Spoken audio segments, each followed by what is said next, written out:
It is your main event on this Saturday night of your Philippines Football League action. Will Army FC spring up an upset? We'll find out, of course. On the other hand, Maharlika looking to carry on that chase to make it to the top six. They are currently outside and looking in, just one spot away, but are 4 points adrift of Aguilas Yumac, who sit in that final spot, of course, to make it to the final round or the championship round. Good evening, of course, and thank you very much for joining us on this fine evening right here at the Rizal Memorial Stadium in Manila. Alongside Diego Cordero, this is Clara Manzano. We will be bringing you the action this evening. 30 degrees here, Diego, but there is some lovely winds to give us some promising conditions for a great evening of football. Yeah, great conditions right now. You'd imagine that it allows for an entertaining game, hopefully an end-to-end game, a game where there's a lot of action. And I hope it's that case also because there's an interesting game to follow in terms of storylines as well, because you have two different teams chasing two different parts of the table.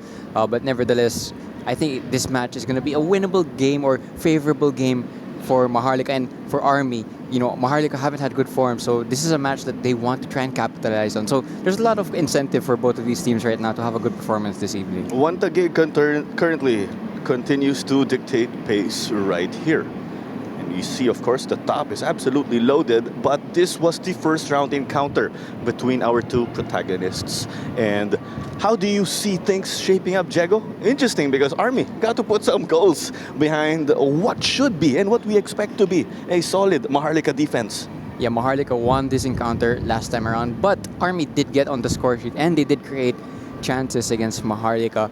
Army have actually started to find their shooting boots this season in the past few weeks or so, and Maharlika haven't been in the best of form. So you'd imagine that it makes this game a little bit more interesting, that you see two teams trying to bounce back and try to get all 3 points. Again, Maharlika, you'd expect them to be the favorites for this match because of how their season has gone so far. But again, it's not been a good season or not been a good recent form in this season for them. So this match is going to be quite interesting. Although, yes, on paper, Maharlika will be the favorites. I don't think it will be as straightforward, though, as some might make it out to be. We have the highlights, of course, at this point in time, very early on, and Maharlika did hold a lead right here in this instance. Yeah, this is when Maharlika started to pick up some form and they began to make that top six charts. However, this match was a really long time ago, Clara, and you do imagine that it will be quite different around this evening because, again, also both of these sides have had changes because of the transfer window. So this match did go in the way of Maharlika, but I expect some different outcomes here tonight. Yeah, it ended up as a 5-1 victory, actually, looking back for Maharlika over the Army FC Troopers. That match played a long time. To be precise, that was last October 18. And in that game, actually, Kim Jin-yeon got to bag a brace. Jorel Aristorenas also got to bag a goal of his own alongside Fami Ibrahim. There was also that own goal that was forced. It was John Kent Delariarte who accidentally turned the ball into the back of their net. But let's get to the situation of the Troopers. So they are still winless, but they did bag a draw already in this season. It was quite recent also when you look back, a 2-2 draw versus Tuloy FC just at the end of last month. And they have to use that result as a springboard. Finally, no longer on 0 points. You have to take that as a morale win if you're Philippine Army, and you have to take that forward. You have to take that performance in terms of going forward at least into your next few games, because they were successful in scoring goals that game. And actually, Philippine Army have scored 5 goals in their last 3 matches. So that's a sign that at least somewhere on the pitch, they're starting to find a little bit more success. Today, however, is a tough match for them, it must be said. Yet, you know, it's not one of the top 4 teams in the title race. Maharlika, they're in the top 6 race, but if you're Philippine Army, you have to fancy your chances, especially goal scoring. Whether or not you can maintain a defensive unit for 90 minutes is a different question, but you have to use your strengths, which is currently the fact that they can actually score goals now, and a lot of that has to do with their forwards who have started to find their feet. And when you are in a situation where you have to play a perfect game to get a win or even a draw, And that shows that you have your backs against the wall, of course, and are not the favored team. But the Troopers are no strangers, of course, to being in a situation like that. They are playing in what could be a 4-1-4-1 or a 4-5-1 right here for the crew of Coach Ronel Henner. Yeah, they're going to try to remain compact. Three midfielders in a close proximity. So that's the shape they're going to go for. They're going to try to create that mid to deep block against Maharlika, who are probably going to dominate possession. So I think Philippine Army acknowledge that their best chances will come on the counter-attack after transitions. Probably shots from range as well will be a good avenue for them.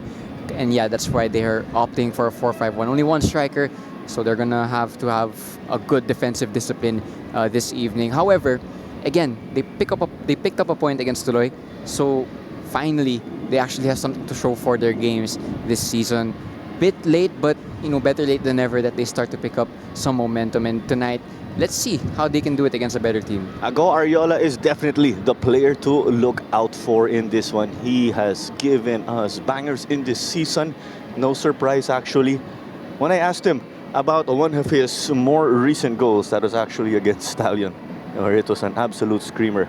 Sabi niya, nakachamba lang daw. But we know there's no luck in the technical ability of Ago Ariola. That's the situation, of course, for Army and the player to look out for. We are going to take it to our coach interview for the Troopers. About sa team naman is well prepared for the Maharlika na laban. So pinaka-expect naman namin talaga si Maharlika is a tough teams. So inaasahan namin yung atake nila. Pero since na malakas, kailangan namin pigilan ang mga atake nila para hindi kami masabing matambakan. So kahit saan naman titingnan is si Maharlika is malakas. Coach Ronel Henner previewing the game of ours, of course, in the perspective of Philippine Army FC. Done and dusted right there with the Troopers. Let's head over to the other side with a mid-table squad, Maharlika. It has been rough sailing as of late, Diego, and we did talk about it. When you look at it, coming into the new year or the second half of the season, only one win, one draw to go with 3 losses. Yeah, it's not been a good 2026 for Maharlika. It's been an unkind schedule to them because they've played so many of the top teams in the PFL, including last week, 4-0 away loss away at Cebu. That was a very tough loss, and I think that was just the summary of their year so far because they've only had one win, and that came against Valenzuela PB Menjola. And in that game, they were dragged back to 2-2. So it's not been an ideal 2026 for them. Lost to Kaya twice, they lost to Taguig, and then in that game against Stallion, just a few minutes away from getting a win, they conceded an equalizer last minute. So that's been their 2026 so far, not been ideal because they ended 2025 on such a high note in the top 6, but they've been unable to carry that momentum into the new year. They are actually coming off a 4-0 defeat in that difficult road game with Dynamic Herbs Cebu, wherein they lost 4-0. And here is that lineup of theirs. You have Charlie Beaton also, who got to score in his return to the club. Jorel Aristorenas, a teammate Charlie Beaton is familiar with, will play in the midfield as expected. And it is interesting because Dini Watara will get the starting nod. It seems like a difficult choice with Balobo and Watara. As of late, it's been Balobo getting the start, but here's Dini Watara with his chance to prove himself, as much as we know already what he is capable of doing. Yes, slightly rotated squad for Maharlika, but a lot of usual suspects still in the starting 11. You'd imagine that the starting 11, Coach Moon Hong will feel is still good enough to get all 3 points this evening so that they can finally continue to ramp up their season and their top 6 charts so far. And with the starting 11, we do have Christian Escobar, who is getting the starting nod. He is from Colombia and has overseas experience already with different clubs, whether it be in Asia or in the United States. And now he is here, of course, in the Southeast Asian region. There you go. And let's head over to our Maharlika FC coach interview. We prepared today's game with a lot of the change in the team because of the hot fixture list in the February. We're having a lot of injuries at the moment, so we had to make a change in the team. And we have 5 games to go. when I first came to Philippines, my aim was to get 10 wins, and we still have 5 games to go, and we need 4 more wins. So instead of focusing on let's get into top 6, we're gonna focus on what we wanted to achieve in the beginning, and if we achieve that, let's see what can happen. So we're gonna go game by game, and hopefully we can get that win today. Coach Moon Hong of Maharlika did say that they are nursing injuries. That's definitely something you somewhat expect over the course of the season when you refer to teams in general, because they've had that congestion when it comes to the fixtures here and there. At the end of the day, it is this opportunity for Maharlika to snap this difficult run, you could say. We say that as much as they have a win to show in their last 5 games, which is over Valenzuela PB. But they have some work to do, some catching up, if they wanted to make it to the top 6 again, which is the championship round. It is match number 87 right here in your Philippines Football League 2025-2026 season. It's Philippine Army and Maharlika who will square off right here at the Rizal Memorial Stadium. We are going to take this to our pre-match ceremonies. Continue to stay with us again in our second match in this double header.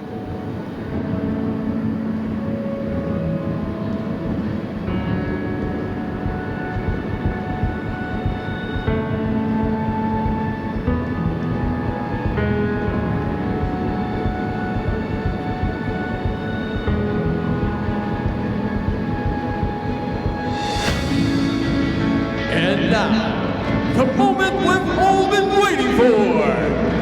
Let us welcome the teams of Philippine Army FC and Maharlika FC.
Your starting lineup for Philippine Army, and Mark Anthony Bedia will be the goalkeeper for them, to add to the different names that we highlighted prior to kickoff.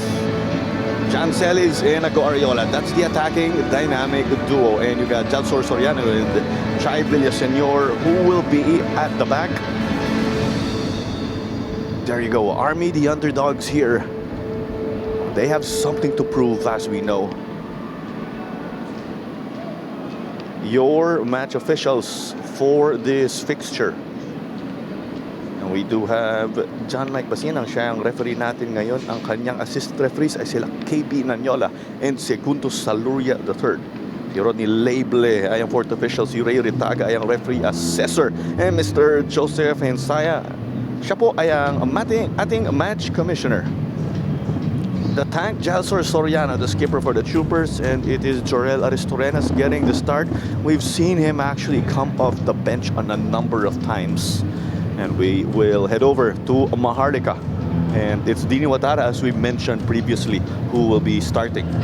Yeah, rotated sides for Maharlika and also for Army. But they've been given the trust in what should be a really good game.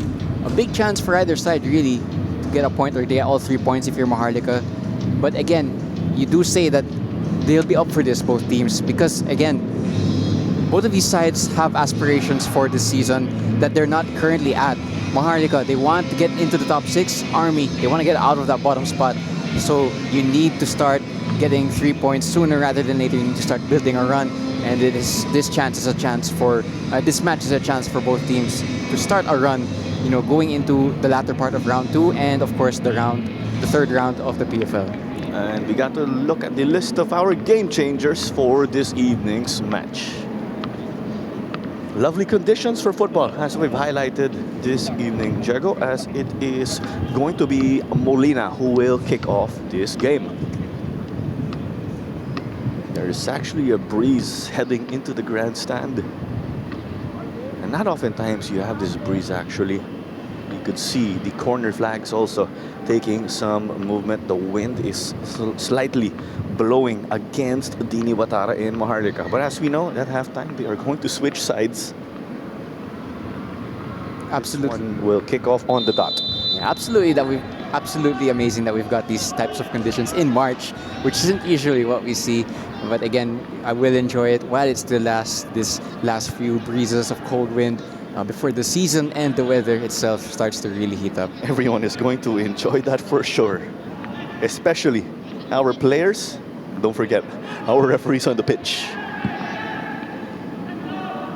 Just a bit of that spell for Maharlika in blue and black. It is into the hands of Mark Anthony Pedia. First impressions of this match, Army really compact. They're gonna allow Maharlika to build up possession at the back. They're gonna allow them to have possession in that first phase where they can't really hurt them, and then try to counterattack whenever they do get the ball in those rare spells that they do have the ball. Not even a minute into the game, and there was a hello given to Daniel Romeo. And in Army's language, that's a bit of the bump, shoulder to shoulder. And McLeod gets this one from Menzi. I wanted to see for myself first heading into this game, where will Kalen McLeod start? Because yes, he is that fantastic defender who can influence the game. Well, let's remember, there was at least some games he got to play striker up front and almost got the job done. This one's loose at the back. It is off the mark, but Charlie Beaton sends his apologies for that. Yeah, early warning sign for Philippine Army. You can't afford these Maharlika attackers too much space because they are pacey, but they're technical as well. And I think Beaton actually will watch this chance back and felt that he should have at least gotten this on target because it was a chance to take an early lead. Yeah, a little warning sign now for Army. Beaton, a member of that inaugural squad of Maharlika FC during the pandemic. And in that pandemic season, Beaton and his squad at that time already got to bag their inaugural win. There is a player down here for Maharlika. They're still going to play on because Daniel Romeo took a number of touches before sending it out to his coach. Yeah, I think that was Nico Palacio with the late challenge on the number 14, Jin Hyun Kim of Maharlika. I think pretty late actually, the referee opting to play advantage, but Kim stayed down. Palacio actually goal scorer against Tuloy, and he'll be hoping to build off that good performance against Tuloy. However, first involvement here is a foul. That was Kim Jin-yeon who hit the floor. And just to clarify, of course, Nico Palacio, who is getting the start, the former UE Red Warrior. There is also a Nicanor Palacio Jr. on the bench right here for Philippine Army. And you have to remember, when there's Dini Watara on the pitch and when your team scores, keep your eyes on him also. I remember that Copa final that when Davao originally went into the lead. Dini Watara first pulled out that celebration. He even did it actually in the pandemic season of the PFL. Menzi will give it to the right side. McLeod gets it. He's under pressure from Ago Ariola. Kalen McLeod, of course, showing us. And he's not going to back down from any Philippine Army antics in that instance. Yung tumalsik, or the man who hit the floor, was Ago Ariola, who is a tough man to floor. McLeod has to keep a close eye on Ariola because he is such a dangerous player. But McLeod is up for that challenge. Off they go on the counter, and it is offside for Molina. Yeah, interesting to see how Molina plays. Given the start, this evening. No Ibrahim. I believe he picked up a red card in Cebu. So it's a chance for Molina to take advantage of the trust that's been given into him. We'll see what he can do. That looked like a heated game when you recall things between Maharlika and Cebu. The troopers now getting down the left. This rattled around. And Beaton is unable to reach it. If Charlie Beaton cannot get it, that means your pass is off because he has the pace to chase things down. Beaton also has that incredible work rate that makes him such a good addition to any squad. Very good signing this transfer window. And yeah, he'll add something to this team. Already scored against Stallion, his former club. So he is also deadly in front of goal. There's the second ball on the pitch as we will just hold on. So we mentioned earlier the form of Maharlika. In the last 5 games, a win, a draw, and 3 losses. That is why they are lagging if they want to belong in the top 6. Aguilas now with a bit of a cushion.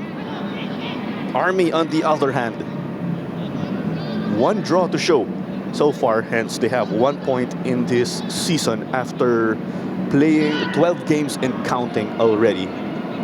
Well, let's get this, Chego. Should Army bag the 3 points anytime soon, they will leapfrog Valenzuela, PB Mendiola, and will go up to 10th spot. That should be a pretty good incentive for this Army side to get those 3 points whenever they can, because again, no team wants to finish the PFL as the bottom side. Army are, despite their poor season so far, Army are still in striking distance of the team above them, which is incredible to think about, that somehow they can actually leapfrog Mendiola if they get a win tonight, or if Mendiola don't get their act together sooner rather than later. And quite incredible really that Army have waited this long to start performing well, and they could already leapfrog the team above them. Well, as we said, with the similar circumstances of Valenzuela, PB Mendiola, and Don Bosco Carelli United, better late than never, as play is being delayed for a moment. There you go. Some laces from the looks of it were also sorted out. It's Ariola to chase. Not in his usual up front. It's on the left here. Blasted it, but it is out. He had no angle. It's a warning sign for the right-hand side of Maharlika. Here he is. It's just a long ball. And he is first to that long ball. Not the paciest of players, but Lucindo is second best. Shot from a really tight angle. And you know what? That's a warning sign, because if you give Ariola that type of space, he will punish you, as he showed against Stallion, even from distance. He does have that killer instinct in his legs. Definitely have to be careful if you're a defender of Maharlika, not to allow him to get into his rhythm. I have to keep repeating it because understandably people may tend to count Philippine Army FC out because of the way they are performing. But Ago Ariola can score against AFC caliber backlines. He got to bury goals himself against the late great Ceres Negros, of course. That is a statement of its own already. Speaking of AFC performances, earlier this week, Manila Digger, they get to back a 1-0 victory over Dewa United of Indonesia. That is just the first leg because it is a double-legged quarterfinal in the AFC Challenge League. It is the 3rd tier of AFC club competition. So ang mangyayari dun, they will total the scores of leg 1 and leg 2 between Manila Digger and Dewa. But back to the action, of course. There is a whistle blown in favor of the Troopers as Mike Menzi got to clear it. So, bola ng Army. And that was Ariola winning the free kick. And first 2 involvements of Ariola, really good for his side. Created the chance for himself, then won the set piece. Again, if Army are going to get anything out of this match, a lot of that will come down to Ariola, who actually already scored that goal against Maharlika earlier on this season when they lost. So he does know how to shoot and score against Maharlika. This one in the goalkeeper area. And a collision between Soriano and Dini Watara. They are pleading for a card here, given the circumstances. This is not how Dini Watara imagined this game, how this game would go, of course. Yeah, it was a high boot. I'm interested to see what color the card is for this challenge. It's a yellow card from the referee, but it was a foul, pretty obvious. Almost a kung fu kick, really. And honestly, Dini Watara is gonna be okay after this, it looks like, but that was a really high foot. I'm quite stunned myself, actually, after seeing that. Jalsor Soriano was playing with fire there. But as you said, Jago, well, we were taking a look at the replay. A yellow card was issued to Jalsor Soriano by our referee, John Mike Pasina. Let's wait in a moment because Dini Watara eventually gets up and is okay. And just as precaution, we had Kenry Balobo head over to the warm-up area because I'm sure they are going to observe Watara and his mechanics over the next few minutes or so. Yeah, Watara. It looks like he'll be fine, but again, that was a really rough challenge. I'm sure he's had challenges like that before, though, because of experience, vast experience in club level. And yeah, what a goalkeeper rotation to have, by the way. Balobo and Watara in your squad. Probably, arguably, the best goalkeeper rotation of any team in the PFL in terms of having talented number ones and number twos in your squad. Confirmation again on the yellow card issued to Jalsor Soriano. I just want to say, Clara, look how compact and standoffish Army are. But when the ball does go into that middle area of the field, they're switched on and they start locking on to the Maharlika players. It's actually up to the center backs now of Maharlika to try and make those incisive passes into the gaps. So that's Menzi and McLeod. They're going to have to be the first playmakers of their team. There's a foul there. Renz Gumban giving a bit of a hello right here and gets a yellow. Didn't just give a hello, busted the door down to say hi. Want to be too careful, actually, if you're Army, because if you get 2 yellows this early on, you know, if either of those players get a foul, it will be trouble also.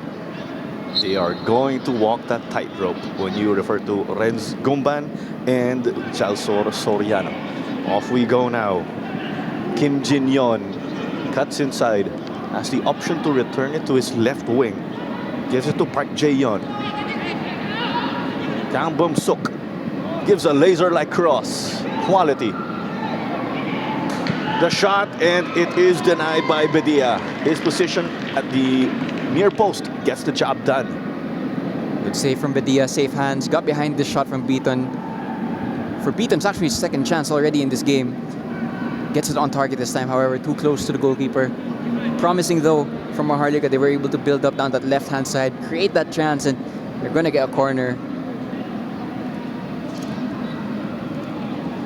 Let's remember, you have the Bedias, who are actually relatives. They are related to Mr. Football himself. And we had the honor before of having Elmer Lackett sit down with us in one of the Army games and was not afraid to poke banter at his nephews right here. Quite a touch. Mike was able to reach it, but it was already on its way out for a Bedia goal kick. Yeah, I imagine that's going to be a formula that Maharlika could try multiple times this evening, though. Set piece into Menzi and also the likes of McLeod, Lucinda, who are your aerial targets if you're Maharlika. Set pieces, something they can score from. They've done it a good number of times already this season, especially Menzi. So definitely something to watch out for if you're white shirts. Ambom Suckus chasing this down, but there is a foul already here as they knocked it back to Dini Watara. It's actually interesting because Army are winning a number of fouls right here when it comes to aerial duels. I just realized that may be the formula, given that they are a physical team. Love that will have to be through Ariola, who also won that foul. So he is definitely causing problems for the center-back pairing of Maharlika. Sent forward here by Villasenor. Ago Ariola almost got it, but it ended up with Park Jae-yeon. A switch of play. It was met here by the troopers and by Darwin Regala. Darwin Regala, jumping ship from Manila Tigger. He did play for them earlier this season. Yeah, Regala and also Sapal, they've added something to this Army side after being signed in that transfer window. Clever ball from Aristorenas. Here comes Kim Jin-yeon. Sends it with his right. Molino was asking for the low cross, and Beaton was also there for a short option, but it was a strange cross there because it went to no one. Speculating that might be a mishit. They got the release on time, but it could not make its way to Nico Palacio. Kim Jin-yeon plays it to Kang Bong-sok. There's the physicality of Army. You have the fundamentals of Maharlika with their Korean players. Similar to what we were mentioning also earlier. The players from the likes of Japan, South Korea show us that great ability with the ball, or fundamentals as they also call it. Yeah, players from a country that always produces technical players that are intelligent tactically. You know, they always seem to take smart touch and intelligent touch on the pitch. So it's no wonder that players from South Korea and also Japan, you know, continue to find themselves not only in the PFL but in other leagues in Southeast Asia. You always have a good number of Japanese and South Korean influence. And yeah, PFL is no different. KFC Iloilo, another number or contingent of Japanese players. As is the case with Aguilas UMAC FC. We could go on and on. Not just players as well, of course, coaching staffs are also filled with Korean and Japanese influence in the PFL. Not just the players who will raise the game of the Filipino players who are here, but also the coaches. Cross whipped in once more by Kang Bong-sok. It is secured by Park Jae-yeon. Kellen McLeod will collect at the back alongside Dini Watara. Dini Watara, in this instance, knew of that he had to get up. On to the right we go. Charlie Beaton cut it back, and it is a home run by Daniel Romeo. A chance from Maharlika. They have a lot of players forward whenever they have the ball. They actually have 5 players on that last line penetrating the back line of Army, who are only 4 players, so they have that advantage numerically, and they were able to find Beaton there. Smart pass back to Opong, however, couldn't hit the target. It was actually a really good chance. If he hits the target from there, it's probably a really good shot, and Bedias really tested, but as you said, Clara, couldn't find the target. I would have ripped a hole in the net if they got that on target. That's how much power that shot had. Mark Anthony Bedia. His goal kick goes to the left. Maharlika did secure it. Here come the troopers on the counter-attack. The 1-2 punch of Celis and Ariola couldn't go. No surprise, Maharlika have done their homework.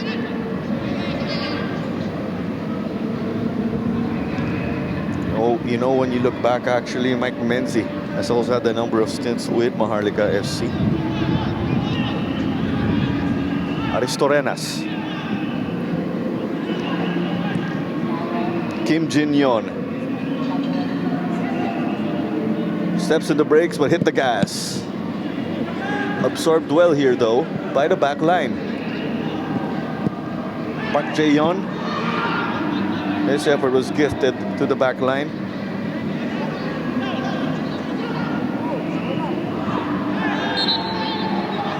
And there is another Maharlika player down on the pitch. There it's Kim, brushes it off, shows us he's tough. Philippine Army not afraid to be physical in this match, but it's a good number of times now they've conceded set pieces and fouls. And again, they have 2 players on a yellow card, so you have to be very careful. You're walking on thin ice, especially if you're those 2 players. What is difficult is that one of those players is Jalsor Soriano. Exactly. And I will argue he's actually a bit lucky that he got to escape with a yellow after getting into a collision. with Dini Watara. But this one offline from Maharlika. And the likes of McLeod will have to take that run all the way back now to secure on defense. But that is common, as we know, bringing up your taller players or defenders for those aerial duels. And McLeod, he's already shown that he's actually started the game in an attacking position before. I think we called that game actually when it was Kaya Maharlika. That's right. So aerial targets from their defense can still make those offensive impact, especially if you're McLeod, Menzi. And yeah, definitely something also that Army will have scouted for, but whether or not they can prevent it going forward is another question. Kim Jin-yeon pleading that he did not commit any foul there. He is the reason actually why possession will go back the way of Philippine Army. Goalless at the 20th minute in this Philippines Football League fixture between underdogs Philippine Army and mid-table squad Maharlika FC. This is Clara Manzano alongside Diego Cordero. This is the second fixture of our double header. Earlier, you got to see Carelli actually bag a valuable W over rivals Valenzuela PB Menchola. That was a 4-0 result where Solomon Okereke got to bag a brace, and he did set up one of their goals to ensure the lead. Off we go on the counter. Is this overhit? Not the case if you are Molina. Gets to send it once more, but Soriano got to collect. You have that pairing of Army again, experienced from their time with Kaya FC Iloilo, the Chai Villaseñor and Jalsor Soriano. But in this instance, it is John Celis who is down. Got hit down low. Lovely footwork by John Celis. Light on his feet, nifty footwork. 2 touches to beat his defender. And you know, I think that's also, I heard the Army bench shouting for a yellow card. I don't think it's going to be given, but that did kind of stop an attack at the same time. Good footwork from Celis, but he actually might have hurt himself. He's asking for some magic spray.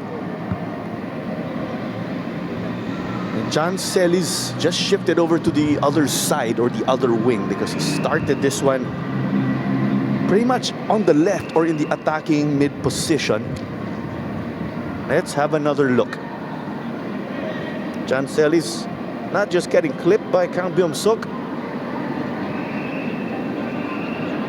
Heavy collision there. Players not yet resumed.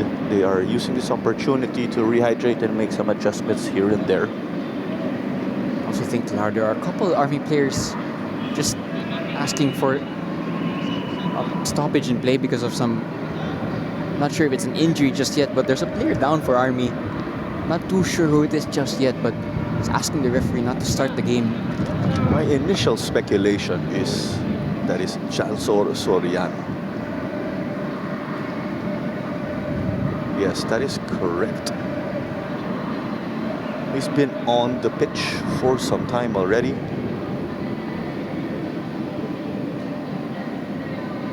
But time continues to tick here.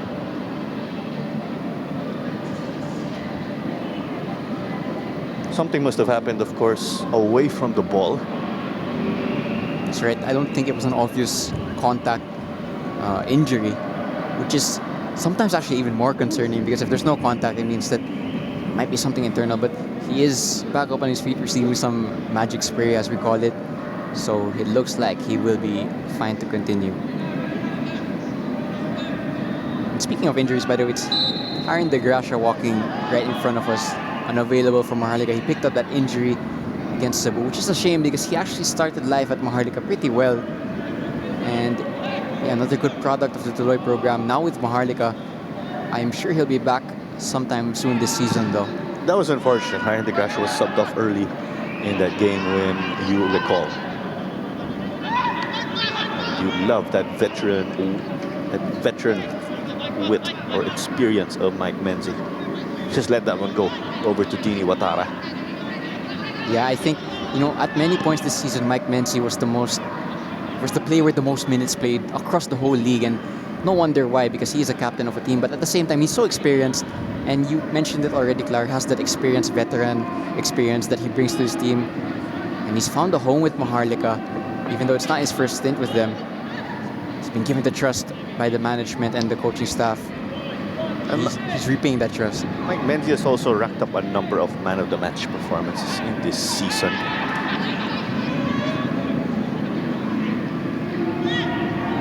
Roy Bedia's attempt to get forward was unsuccessful. And this is not good because the way Jalsor Soriano is moving, it is very tentative. Yeah, there's an Army player warming up. Wouldn't be surprised if that's in connection to that Soriano moment a while ago.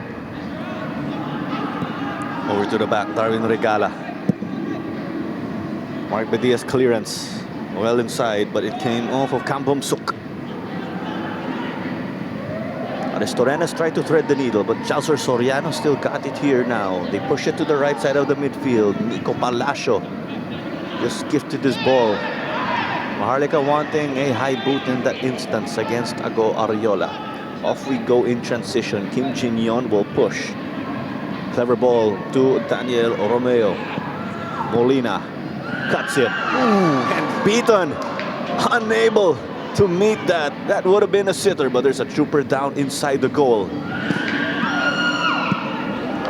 Jalsor Soriano sends this to safety. But that trooper continues to be down. This is not Jalsor Soriano who is down. We are mentioning this again because Soriano had issues also earlier with his leg. Things getting heated between Palacio and Kang. We saw some clear shoves. This is the second straight game of Maharlika where there is an altercation. Yun! Yun! Bulag lang!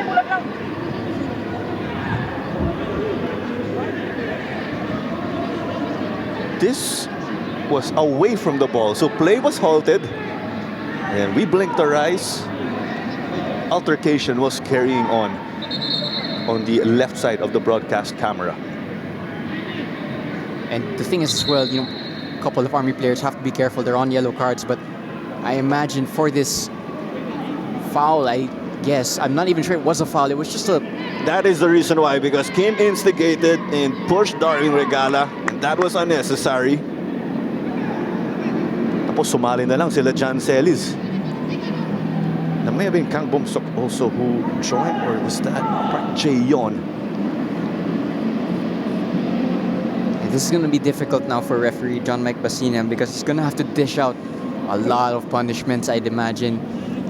He's going to have to consult with his refereeing team, I'm sure. And a bit of a shame also, he's going to have to stop the game for a good few minutes now.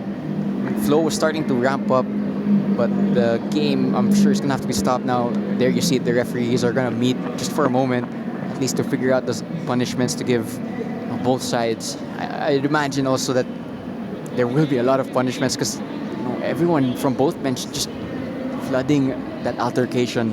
Have no idea what's going to happen after this. And in this situation, the referees are not going to review anything. Of course, what happens is they are going to have a chat and to talk about what went on. Yeah, but here was the chance for Beaton. His third chance already this game. Open goal. I think he's just thrown off by the last ditch. I think there's a slight touch there that throws off Beaton. Very good defensive touch there. And it's the reason why it's not 1-0. And this block as well is a really good block. And that's why it's still scoreless. Timely from Darwin Regala. Arguments between the two benches. Tensions rising here. Both sides exchanging words.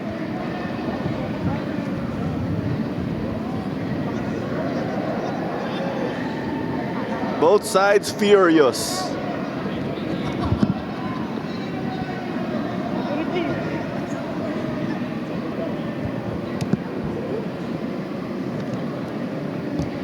The game in the game here.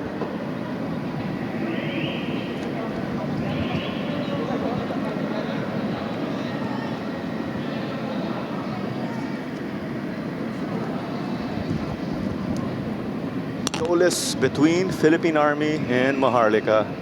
We are nearing the half-hour mark already. So when we recall, the whistle was blown to stop play. Right after the whistle, there was a shove that was issued. And things just carried on. There were hands that were actually thrown, I will say, in that spell when I recall what we saw.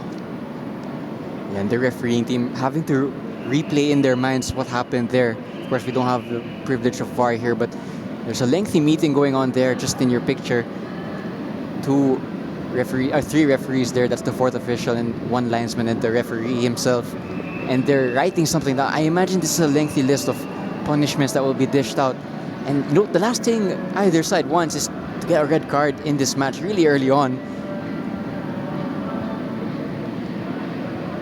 Should this game, or should both teams be reduced, of course, to, you could say, red cards, let's put it that way. That is going to be quite a game of back and forth. I have witnessed a number of games, of course, over the years where both teams would be reduced to 10 or 9 men. It will be that type of outing. Players would actually have to be on full throttle end to end for the entire course.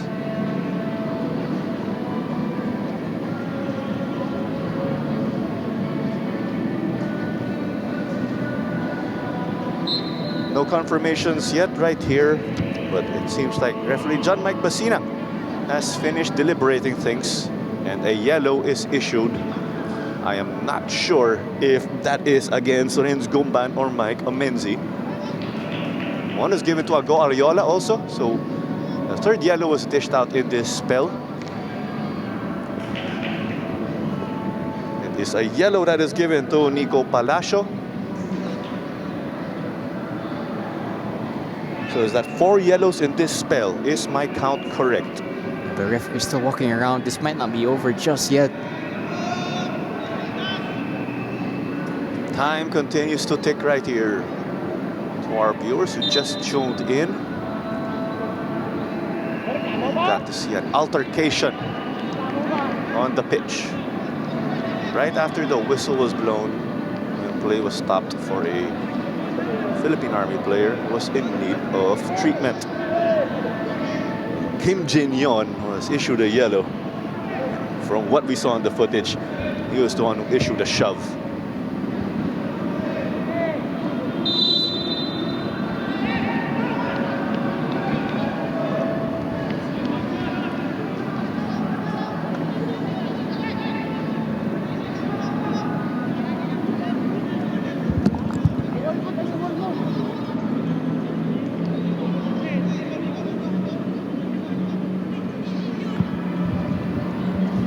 So down on the ground, we got to hear also that Fahmi Ibrahim and Dean Ebarle, who are listed as not eligible, meaning that you are serving a suspension.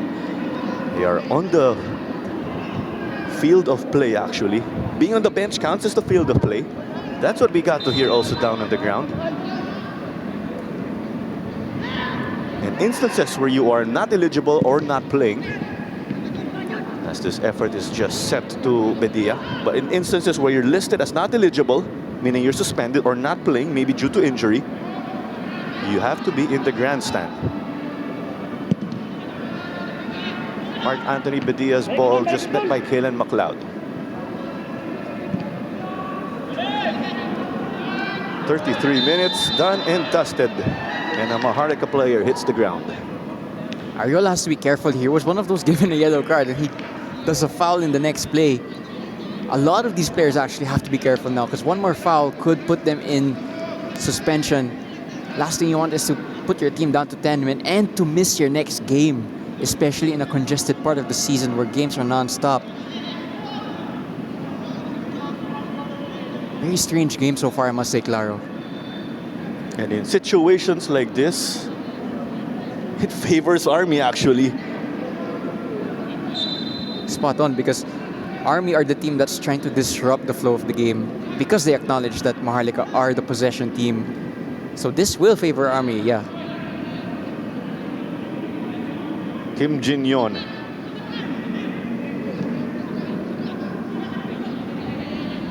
McLeod gives this to Beaton. Out here, and it is just wide of the back post. Yeah, that was Yumsuk Kang, who's the left back, finding himself inverted in field.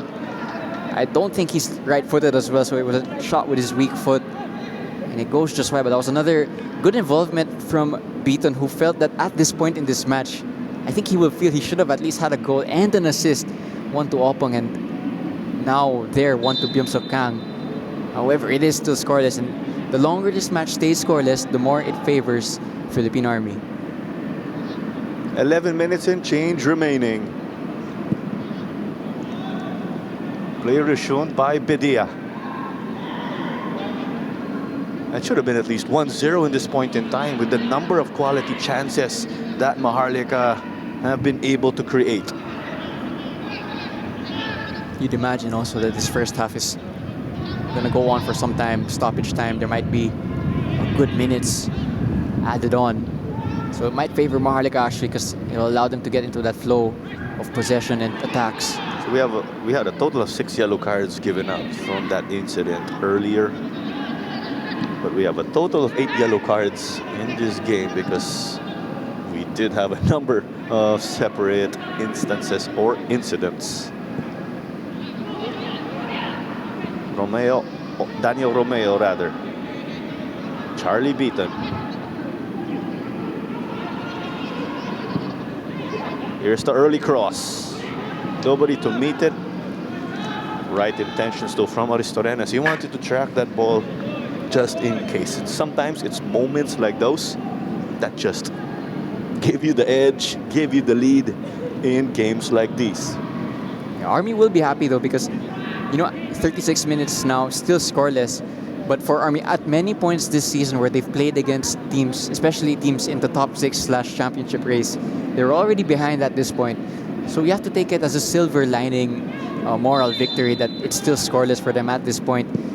Even in their first round encounter, Maharlika were already leading in this point of the match at 36 minutes. So it's an improvement on Army on that regard. And just to put things into perspective or to scale, nothing against Philippine Army. A draw here would be massive for them against Maharlika, given that they only have 1 point only so far in this season, and we are pretty much at the halfway point already. And the thing is, they've disrupted this game as well. And yeah, they've gotten yellow cards for it, but it's also not allowed Maharlika to settle into the game for a prolonged possession state. And that means that you're going to get closer and closer to halftime. And before you know it, it's already halftime. If it's still scoreless, I think Maharlika will be frustrated at that. And I think Army will be happy with that. 8 minutes plus stoppage time remaining in the first half. And it is still goalless between the Troopers and Maharlika as the flag is clearly raised for Christian Molina.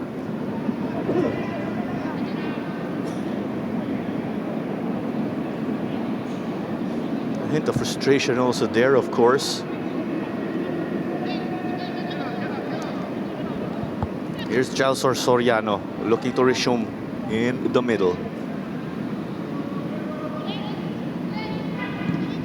I'm speculating also. He's making the most of that one, of course.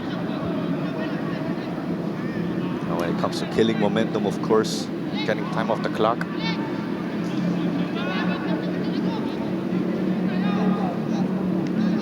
Now here's a rare chance for Army to get forward as a unit.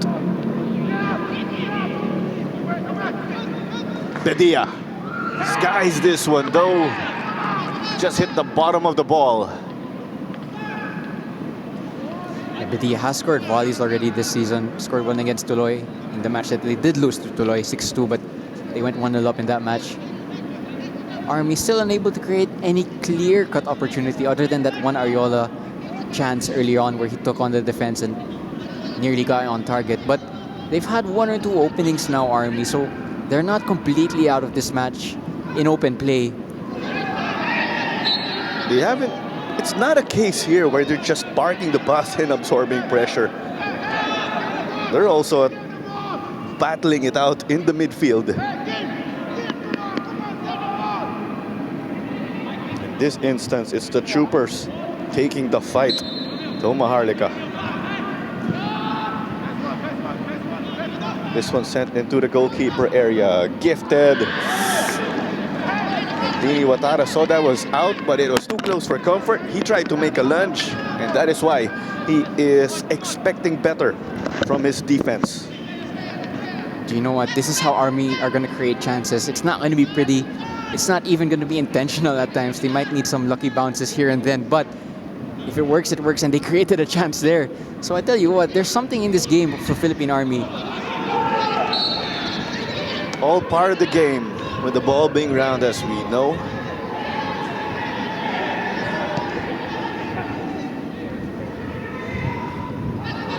Coach Moon Hong drawing that imaginary line to extend his technical area. I actually wonder if he is wearing his microphone in this game, because we've noticed he would actually get mic'd up. Molina will look to create this time around. And it was out. Referee John Mike Basinang says that came off a trooper. Corner kick for Maharlika. I'll tell you what, with only a few minutes left of regulation time, imagine there's a lot of stoppage time. With only a few minutes left of regulation time, there'll be a lot of chances for Maharlika to take the lead. But here was one for Army to take the lead. It was a scuff shot in the end, but it just gave an opening. And yeah, you know, stoppage time is going to go on for some time, I'd imagine. So this half is still going to go on for quite some time. Very strange match in terms of flow so far. By my estimate, that was about 5 or 7 minutes earlier in that incident. Jalsor Soriano got his head to it. 5 players taking a kick at the ball from different directions. It's with Kim Jin-yeon. He's made a lot of friends in this game. I will also say that is the case with the likes of Nico Palacio. Both sides are going to need to calm down, especially those players who are bordering that red card. There's a second ball on the pitch, but again, as I was saying, referee John Mike Basina is going to have to keep a really close eye now on so many players because of what happened earlier on in this half. 8 yellow cards by my count, Chego, in the first half, and counting. Here was a shove that referee says is not a foul.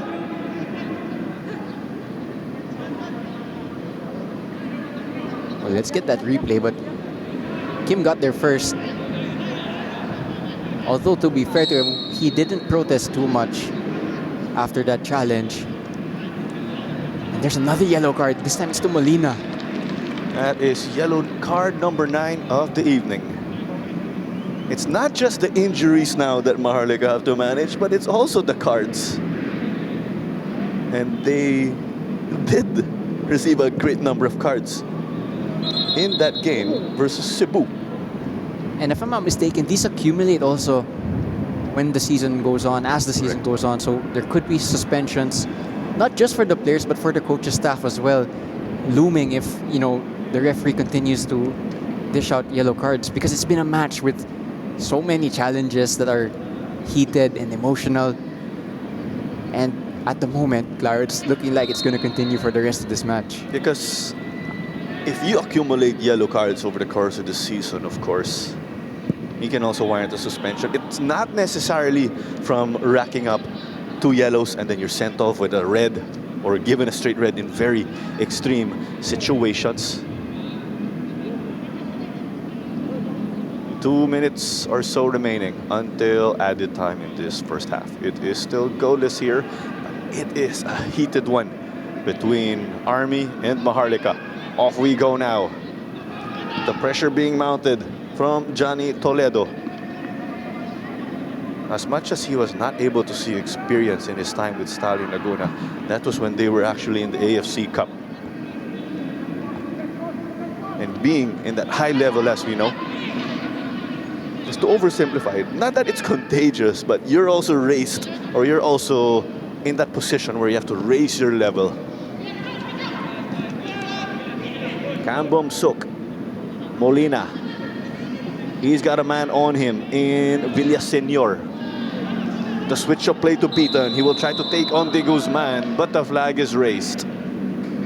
That's frustrating for Beaton. It's always frustrating when you're the winger on the opposite side. You have a full view of the entire back line and you're still in an offside position. Nearly mistake here though. Cleared by the goalkeeper, but as I was saying, Beaton offside there. I think he's had a frustrating half because he could have had a goal, could have had an assist, and he's gonna come into halftime with no contribution just yet. He'll be eager to redeem that missed chance earlier on for the rest of this match. I am also curious to see how our coaches will roll the dice and gamble in this game. Will they keep their players on in yellow longer in the second half, or will they make changes immediately coming out of the dugout? Daniel Romeo.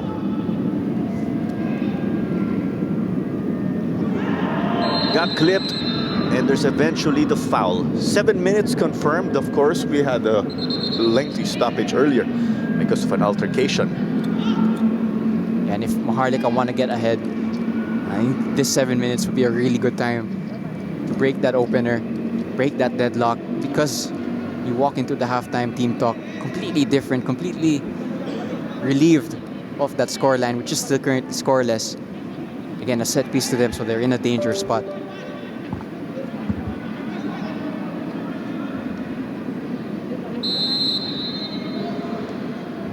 A handful of runners, or a great number of runners to go for the post.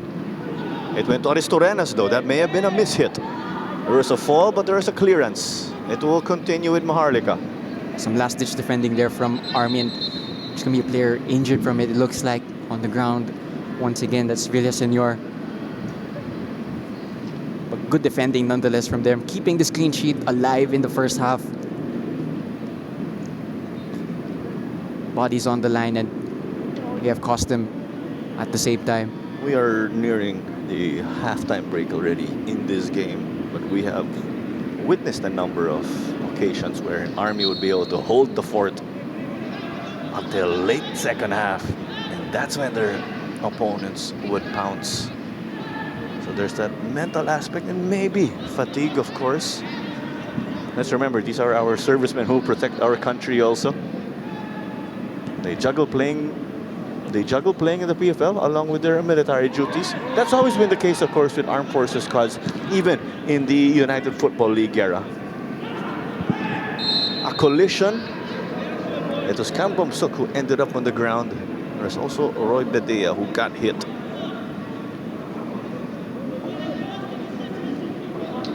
Another set piece, so another chance for Maharlika to take the lead. This one a little bit more direct than the last one, but it was a clear foul. Kang Bibsok once again in an inverted position. That's one of his instructions from Coach Moon Hong, always as a fullback, whether that's at left back or right back, always does find himself in midfield.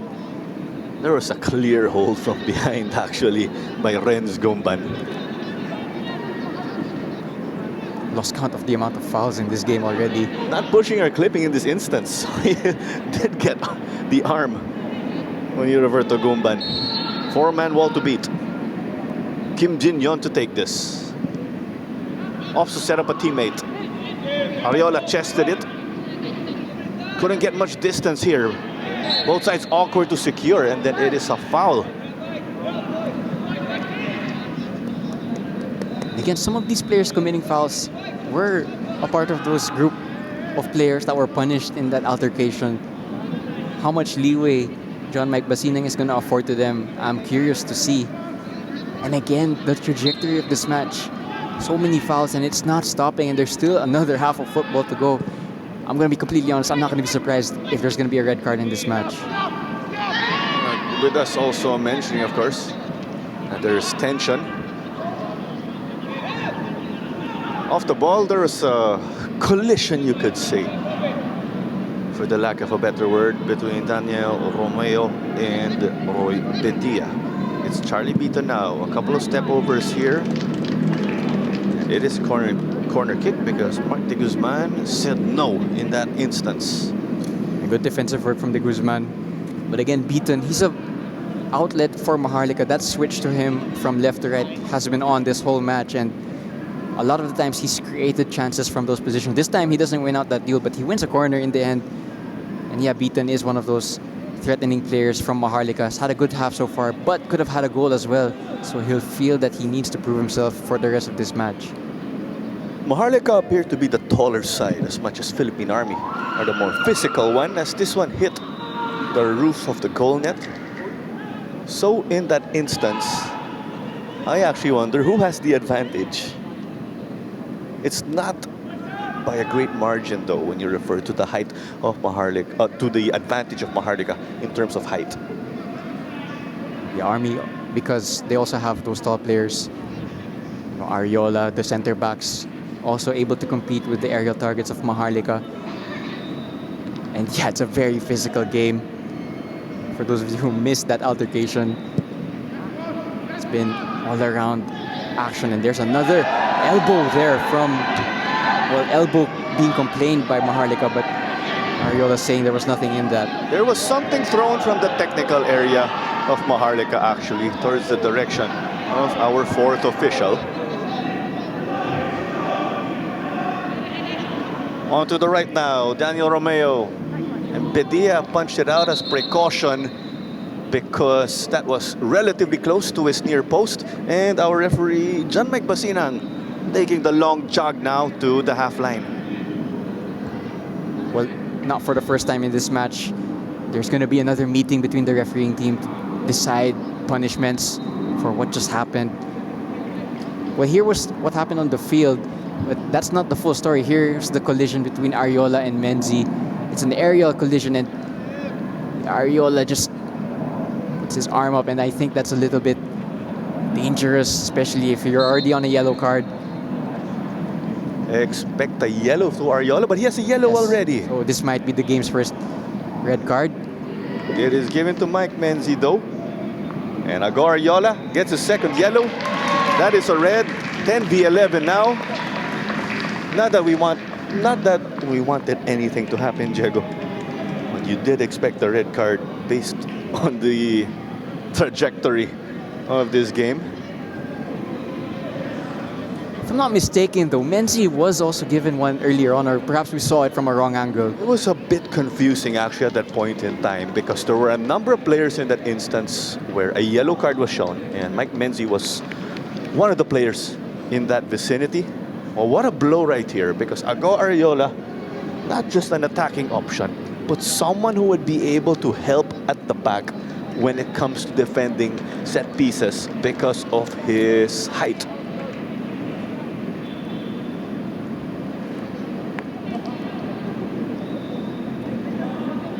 This will resume again as a corner kick.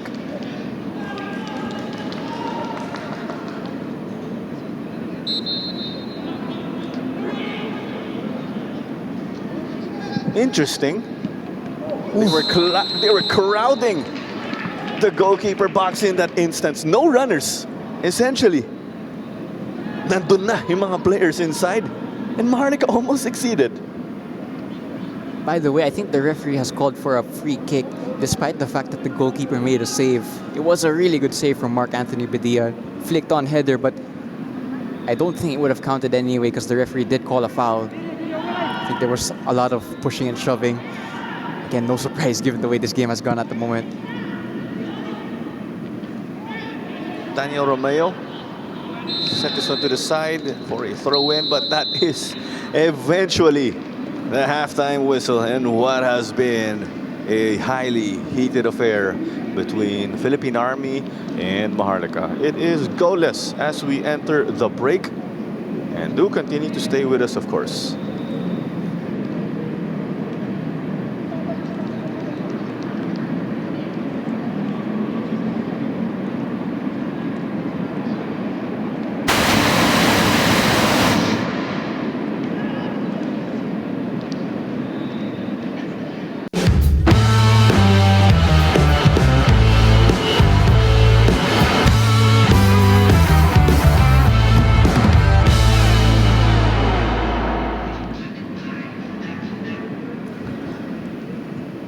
Halftime at the moment in this matchup between Philippine Army and Maharlika. And this game filled with tension. And we have no goals to show for the meantime, but it has been a heated one, Diego, and it seems Army getting into the head right here of Maharlika. But you can also argue the other way because Army are down to 10 players. Yeah, you know, people just tuning in will look at the scoreline and assume it's probably been a boring game, not much action, but that's far from the truth because there's been so much activity, whether or not on the pitch or off the ball. A lot of extracurricular activities, a lot of yellow cards. At some point, I even lost count.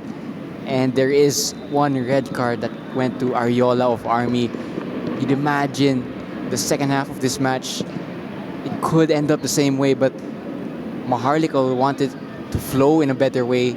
They won't want the half to be as stop-start as Army made it in the first half because they now have the extra man. They now have one player more than Army. So they're now in the control. However, still scoreless Claro, which means this game is still quite open for both sides. It has been a tough game for Christian Molina, who has been looking to make his impact with him getting the start up front. This Maharlika team again is nursing a number of injuries, which is somewhat understandable given that we are in the midpoint of the season. As we have a look at possession, and we have a great number of fouls and yellow cards, or cards in general, and we are only at halftime. Yeah, and I haven't been keeping track of this stat, but I wouldn't be surprised if this match is the one with the most fouls and cards altogether because it's been so heated right from kickoff. A lot of these players getting into exchanges that have been very emotional and very, fiery with the other team. And you've already had one red card from Ariola in Army. There are still a lot of players in this match who are bordering that red card, whether it's a second yellow or because of the way the match is gone, if it's a straight red. So this match could still end up with less players than it already does. In this instance, it was 2 yellow cards for Ariola that warranted him getting a red. And with the fouls, actually, if you total them at 25, that is actually quite a lot for a post-match statistic. Yeah. And that's showing the physicality of this game. 4 corner kicks going the way of Maharlika, but they have not been able to utilize them. But they have been promising actually with their creative runs into the box. Most important stat is though still scoreless between two sides. Army will be happy with that considering the chances that Maharlika have had and the fact that the closing stages of the first half were played with a man less. However, one half of football is a really long time to play with 10 men, and I'd imagine at this moment Coach Moon Hong is telling and drilling his players to take advantage of that advantage. And with this situation, of course, with Army only having 1 point to show so far in this season, given that they hold that 0-1-11 record, in a situation like this, they're going to play 10v11. They will gladly take that goalless draw. So I am expecting them to park the bus.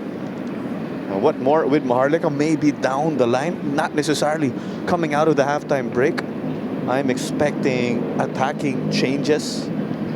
But if you pause that for a bit, we may expect some changes also because they do not want to go on level terms with Army when it comes to 10v10 because a great number of their players also have yellow cards themselves when you refer to Maharlika. Yeah, and Maharlika, I think they are going to ready a change. I'm not too sure at the moment. I can see one warming up that's number 6. That's Kashiwabara from the bench. Looks like he's getting ready. Sorry about that, but with the movement in their technical area, I saw the hand signal for a substitution. Yeah. And that's exactly because of what you already mentioned, Clara. Some of them are bordering on that really, really disastrous red card. If they go down to 10 versus 10, that is exactly what they do not want at this point because they've already worked that advantage, 11 versus 10. They need to keep all of those players on the pitch so that they can make that superiority pay off. And you'd imagine Army are going to do all they can to make sure that it doesn't. A lot of defensive work, I'm sure, is going to come from the troopers. And also because of the fact that they lost probably their best outlet going forward in Ariola. So they don't have a target anymore to hit direct attacks into. So they're gonna have to find another way to relieve pressure whenever Maharlika tried to apply it on them. Not just that, we were talking about it also earlier. Garyola would get back, understandably, when there would be free kicks and corner kicks because of his ability to win the ball in the air. You could argue they could actually put him against, or he's the type of guy who could match up with the most dangerous player of Maharlika in the air. They now lose that option. Pressure on Maharlika now, given that they hold this 11v10 advantage. But oftentimes in games where you would see an 11v10 situation, you'd see teams score late because they would wear down the opposing team. But I reckon that is too close for comfort, because the longer that this goes goalless, it is going to favor Philippine Army, as we are confirming our substitution. So Kang Bum Suk just exited, and like what you said earlier, it is Kashiwabara entering. Shot taken now. This hit the roof of the net once more. I think that ricocheted off a Philippine Army player, actually. Yeah, the referee pointing for a corner kick. Just as we were talking about the Clower, we're going to see it tested right away. How can Army deal with a corner kick from Maharlika without the height and physical presence of Ariola? Because they lose, their strongest player aerially. And it's a real test now for this second half. Army not the tallest team out there, as we know. You do not have to question their physicality. But it's a lot different, of course. If you're two players who are physical, oftentimes it's the taller player who will prevail. Army, not the taller team in this instance. You see a bit of that chaos now because we are coming off a corner kick. So I am seeing Army going 4-5-0 from my initial look there when they got to reorganize. This is a call that will get possession going the way of the Troopers, though. I also would have been surprised if every time they get a free kick, whether it's offside, maybe even throw-ins, they're going to take as much time as possible to take these set pieces because they don't have an attack anymore. It's a midfield and a defensive line. That's all they have on the pitch at the moment with that 4-5 shape. They're going to try keep that clean sheet while Maharlika are going to try to break it down. If you're Army, you want the game to end now. And I'm only saying that as we are 2 minutes into the second half. If you're Maharlika, you want the full-time whistle to blow after you lead 1-0, no matter how early or how late that is. And the center backs of Maharlika, the pairing of Menzi and McLeod, they're going to get a lot of the ball now. So it's also going to be up to them to try and create chances despite the fact that they're defenders. I would say no doubt in a situation like that, because over the course of the season, you would see McLeod create and get forward. Speaking of creating, that was almost the case for Kim Jin-yeon. But when you have a player on the other hand, slightly in contrast to McLeod, Mike Menzi is a player who will get forward and would be able to score. Charlie Beaton gets his pocket picked. Daniel Romeo is able to get it. Beaton saying play it to the right, but McLeod and Menzi see something on the left. Here's the long ball. Beaton unable to reach it. But as much as we say that Philippine Army are keen on keeping this goalless, when they have a spell of possession, they are definitely going to utilize that.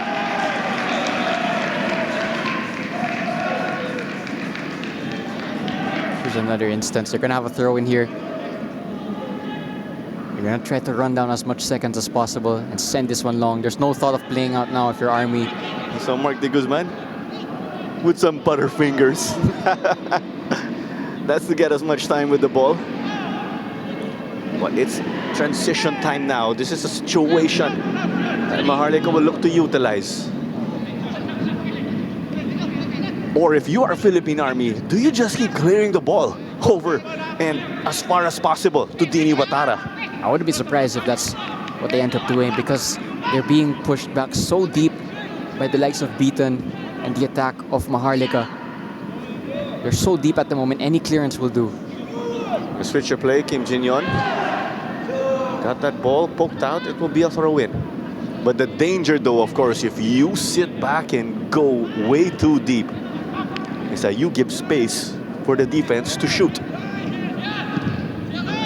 Here's the shot now, and Bedia had to come up with the save. It was straight at him, but with that power, he knocked it over for a goal kick. Saktong-sakto yung timing mo, Clary. You were just mentioning, if they're so deep, the defenders of Maharlika are gonna have room and time to take a shot, and there was a shot. Too close to the goalkeeper, but it just tested him, and it adds another question mark to Army. You know, they can't drop too deep now because Maharlika are gonna try that shot from range just at the same time. Now, in that instance, it's a challenge to Mark Anthony Bedia because he's not one of the taller goalkeepers. So that could continuously tire you out. They went for the back post. And it is a goal right there, confirmed. We were holding our breath there for a moment because that took a number of bounces inside the 6-yard box. And from our initial look, it's for Kalen McLeod, but we will confirm on the ground. There you have it. Without Ariola, the physical presence there, it's a set piece. That's the undoing of Army. They don't have that height to deal with this initial crosses into the box, and it's a second ball or even third ball that it bounces to. And yeah, I think it is McLeod who gets it, just about miscommunication between the goalkeeper and his defense, and McLeod is not going to miss from there. Goal for Maharlika FC. This just by opens it player up number now. 16, Kalen McLeod. There's a look again at the goal of McLeod. And going back, this just opens it up, opens things up. Because if you're Army, you at least want one back. Oh, what a run here to get forward. De Guzman knocked it to the right. It's from distance, out and about. Army being forced into a shot from range because they have that man less up at front. But that was the first time actually this second half they actually crossed the halfway line with possession. However, they weren't able to play it into a good goal-scoring chance. And they're gonna have to go back again. It's with Beaton. Knocks it to the middle. Connection with Aristorenas. And it's way wide though. Yeah, spaces just starting to open up now. Army getting a little bit stretched, trying to go forward, but trying to drop back within a few seconds of each other, and the gaps are appearing now.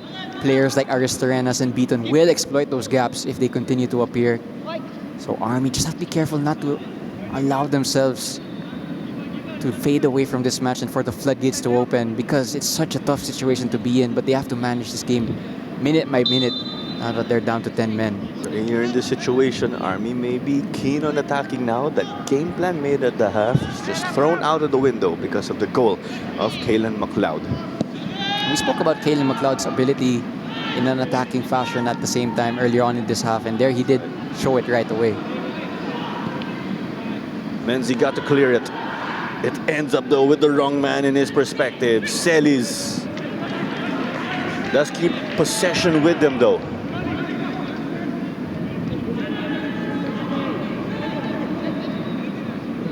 So tough now for Army to try and penetrate the penalty box without the option to go high and long to Ariola. But it's a chance now. Touches inside the box. It's a great block from Menzi. He got to deny Johnny Toledo. It's another roll of the dice. It was a miss kick though from Renz Gomban. Massive chance for Gumban.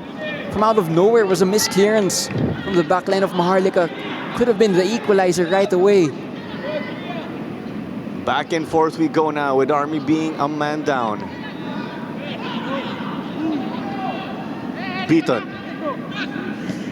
He would have loved to get onto the score sheet actually in the first half because he had a great number of chances.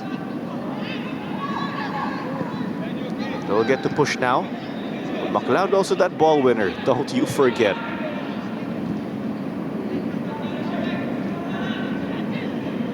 Yeah, bodies just inside the goalkeeper area. Punched out by Bedia. Beaton takes a touch. This one ricocheted off a trooper. What is the verdict of our assistant? He says it's goal kick, but Maharlika felt that it should have been a corner. It did look like he took a deflection from that shot from Enzo Lucindo. But they're piling on the pressure now, Maharlika. Allowing their defenders to step forward as well. You saw Lucindo there earlier on, Kashiwabara, Menzi, McLeod. Because there's that extra space now for them to advance with the ball. And it's going to get from bad to worse here, Army. There's a player down. It's Jalsor Soriano, yes. It's not the first time he went down as well in this match. He had an issue also earlier with one of his legs. He's also on a yellow, let's remember. He's a guy you cannot lose, whether it be to a booking or injury. And the reason we say that, of course, is because he's their best defender when you refer to the Troopers. Injuries won't help them as well because their next game is actually against Don Bosco, who are scouting Army to our left here, Claro. That's going to be an interesting game because it's also two teams in that lower half of the table. And yeah, any injury will not help their chances in that game. As well as the red card to Ariola, so they lack that striker now for that showdown. And unfortunately, Jalsor Soriano is off, but let's hold on. There you go. Unfortunately, Jalsor Soriano has to take the long walk back to the bench. Substitution for Philippine Army FC. Number 6. And the player who did check in is Nicanor Palacio Jr. Menzi slides it to McLeod. Just looking at the positioning now of Lucindo, the right back. He's so advanced now because there's so much space for him here. That's a 4-4-2, if we are right. They have the option of going with 2-4-4, especially with the massive presence of the center backs here. Maharlika get to break free, but here's the clearance. There is a player down for Maharlika. He's eventually back on his feet.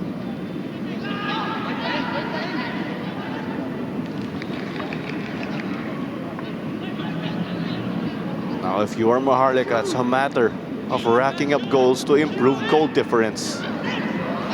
The clear hold from my perspective. Nothing there. It will go the way of Army. This might be Utara's first touch in the second half. That's how deep Army have played so far. Didn't have to make a save for that missed volley earlier on. Don't you forget also, other than our PFL games tomorrow, Filipinas will play in the Women's Asian Cup.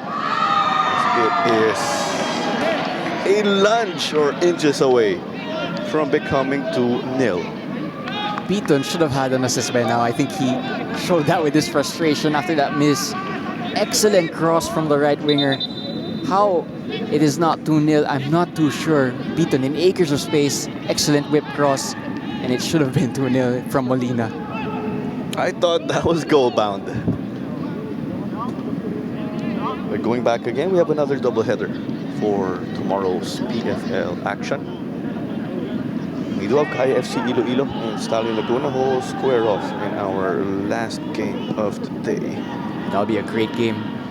You have Kaya who have stumbled recent weeks and Stallion who could punish them. Very entertaining game for tomorrow. I will watch that for sure. You do have Tuloy and Aguilas also to open things up at 4 p.m. right here at the Rizal Memorial Stadium. You are catching this one on the social media pages of the Philippines Football League. It's given away to the Troopers. Celis doesn't want to lose this in a prime area. Just dribbles past as if we were in a skills challenge. Roy Kent Bedia tried to play it right here. And it's cleared off. Padilla wanted to get it to De Guzman. I am not sure about what Coach Moon Hong is mad at. I think he's not happy with the execution of his players.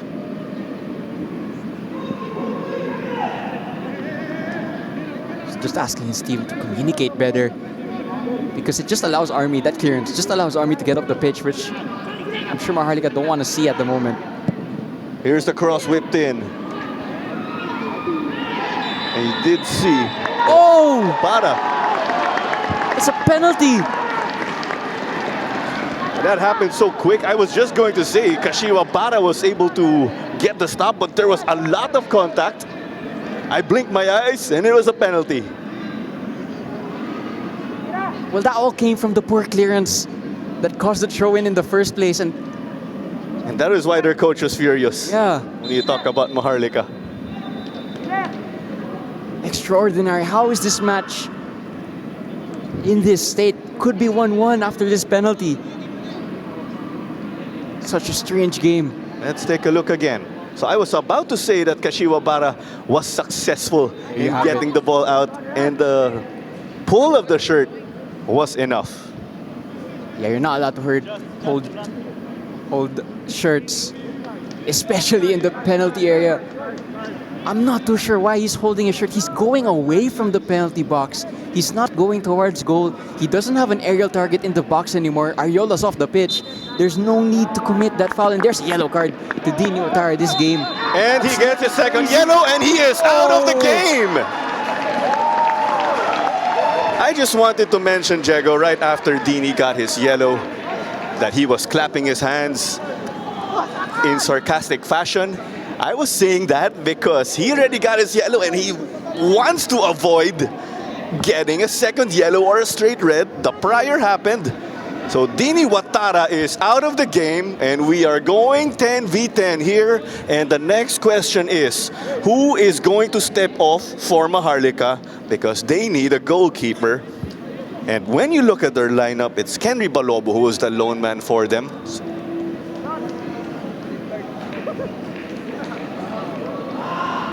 So Dini Watara is off here. This is the replay. Yeah. He was shown his second yellow at that point in time already. He was playing with fire there. The thing is, he wasn't even on a yellow card earlier, was he? He got his yellow for complaining, and he is refusing to step off the pitch. And this can actually lead to sanctions. That's the last thing you want, especially because of the fact that Maharlika are chasing a top 6 finish. They should have killed this game a few minutes ago when Molina had that chance from that beat-on cross. In the end, I have no idea where this game is going now, that it's 10 versus 10. I've run out of words, but in this instance, when we review, of course, or explain what we are seeing, Dini Watara is on the ground because he is refusing to exit. He was given his marching orders. So it is 1-0 to Maharlika over Army. Both teams did get a player sent off already in this game. So who is going to step off? We are speculating it is Charlie Beaton, but as much as I say that, he is on the right side because he is the right winger. And I also doubt that you are going to remove a player of his caliber when you refer to Charlie Beaton. And there's 10 versus 10 now, so there's spaces all across the pitch. You probably want players who can exploit that space. Beaton is one of those players, but he is standing where you usually walk off, so I'm not too sure if he will be taken off. After all, they do lead 1-0, and you could say that Beaton did his job. As much as he didn't get to score, as much as there should have been an assist credited to him, he got to do his job by making the defense of Army work. But this continues to carry on. This is Maharlika's advantage because you want to take the penalty already if you are Army. The delay, of course, just puts a stop on that intangible factor of momentum and the flow of the game. And Dini Watara making himself heard here. He is heading back to the bench, although he has to head back to the locker room. It's Kenry Balobo time if you are Maharlika, because you want to preserve this lead.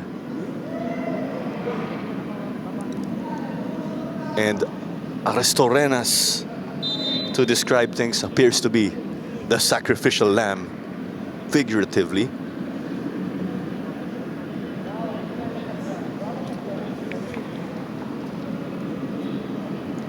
So, Beaton was not subbed off. It's Aristorenas. Definitely he's frustrated.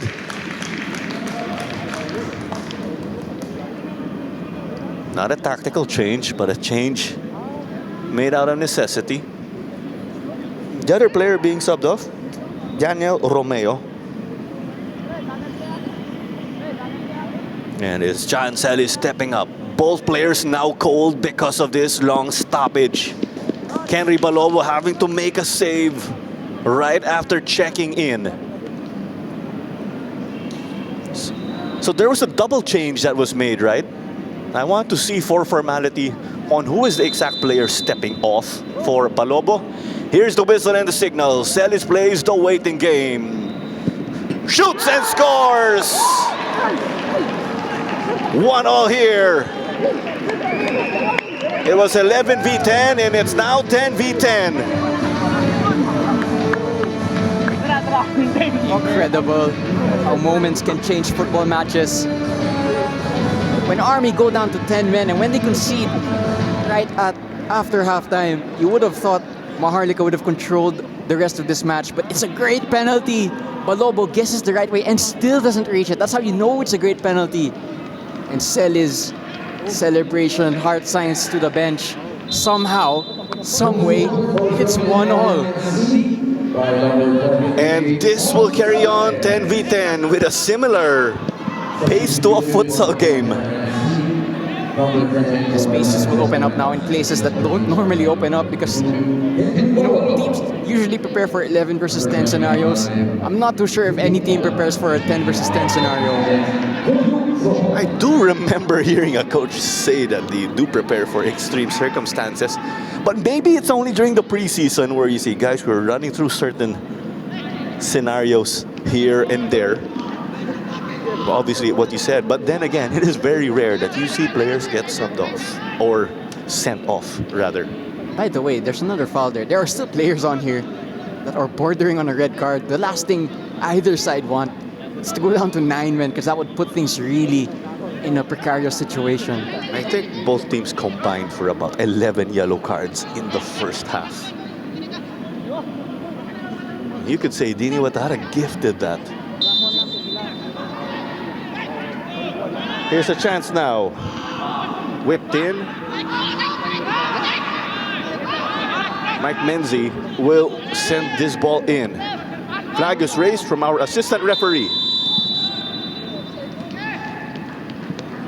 And Roy Kent Bedia, with all his veteran wits, just booted it over to the other side. I have no idea as well how much stoppage time will be added on. Here's that cross from Menzi. Actually a good cross, but you can just see an offside there. I think that was Molina, who's still on the pitch. They've left their striker on the field because I don't think they have one on the bench. He ruined that missed chance earlier on to make it 2-0 when they still had 11. Time actually ticked by fast as there's another chance, and it's Balobo with the stop. Now, I will say time ticked by fast, and the reason is because we had that long stoppage. Exactly. Knocked over to the side by Cho Wo Yuk. Cho again did come in as a sub. He'll look to save the day. And the clearance from Darwin Regala. You gotta love the mind games there. He just held the ball and said, hey, wait, come at me. Took a few seconds off the clock. So, for those who just tuned in, we'll take things step by step. They did not miss a lot because we still have 22 minutes and a lot of added time expected. But we will run you through the situation. Do help me out in case, Diego. So, Army were reduced to 10 men late in the first half. Maharlika got to score off a scramble courtesy of Kalen McLeod. And there was a penalty awarded to Philippine Army because of the shirt pull from Yuya Kashiwabara.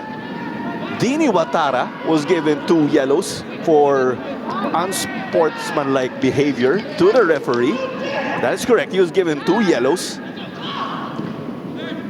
John Celis put that penalty away against Kenry Balobo. And that's how we had a stoppage of about 10 minutes. I was surprised myself when I looked back at our timer. And I was like, and I pointed out, of course, we had about 20 minutes remaining. And here we are. 10v10, 1-all.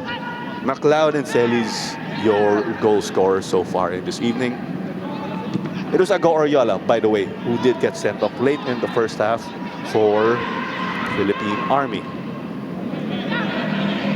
And with the amount of space, do you argue, or do we argue, this is a central midfielder's haven to create for his teammates? Yeah, the midfielders now, because of that extra space afforded by both sides, they're going to need to take control of this match.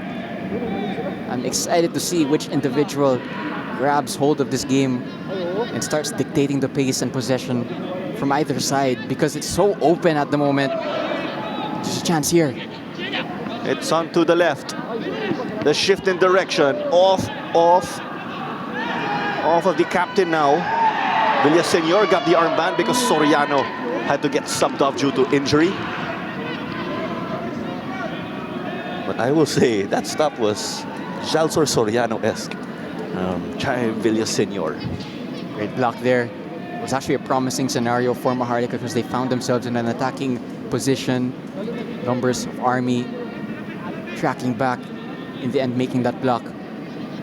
It's been so physical in this game. I do wonder also if fatigue is going to set in sooner rather than later because of how much physical action has happened. And I reckon because, do you even say it's a balancing act? You have players on yellows, and then you have your players who are getting cast. So they'll have to keep some players on the pitch, of course. No whistle here. It's a chance for Maharlika to push, and he sees an open goal. Let's check, was that batted away? Yes, it was. Mark Anthony Bedia.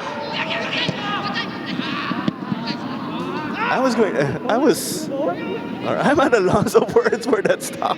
Well, the thing is about this game, Clara, none of us can look at our start list or at any stats because stuff happens out of nowhere.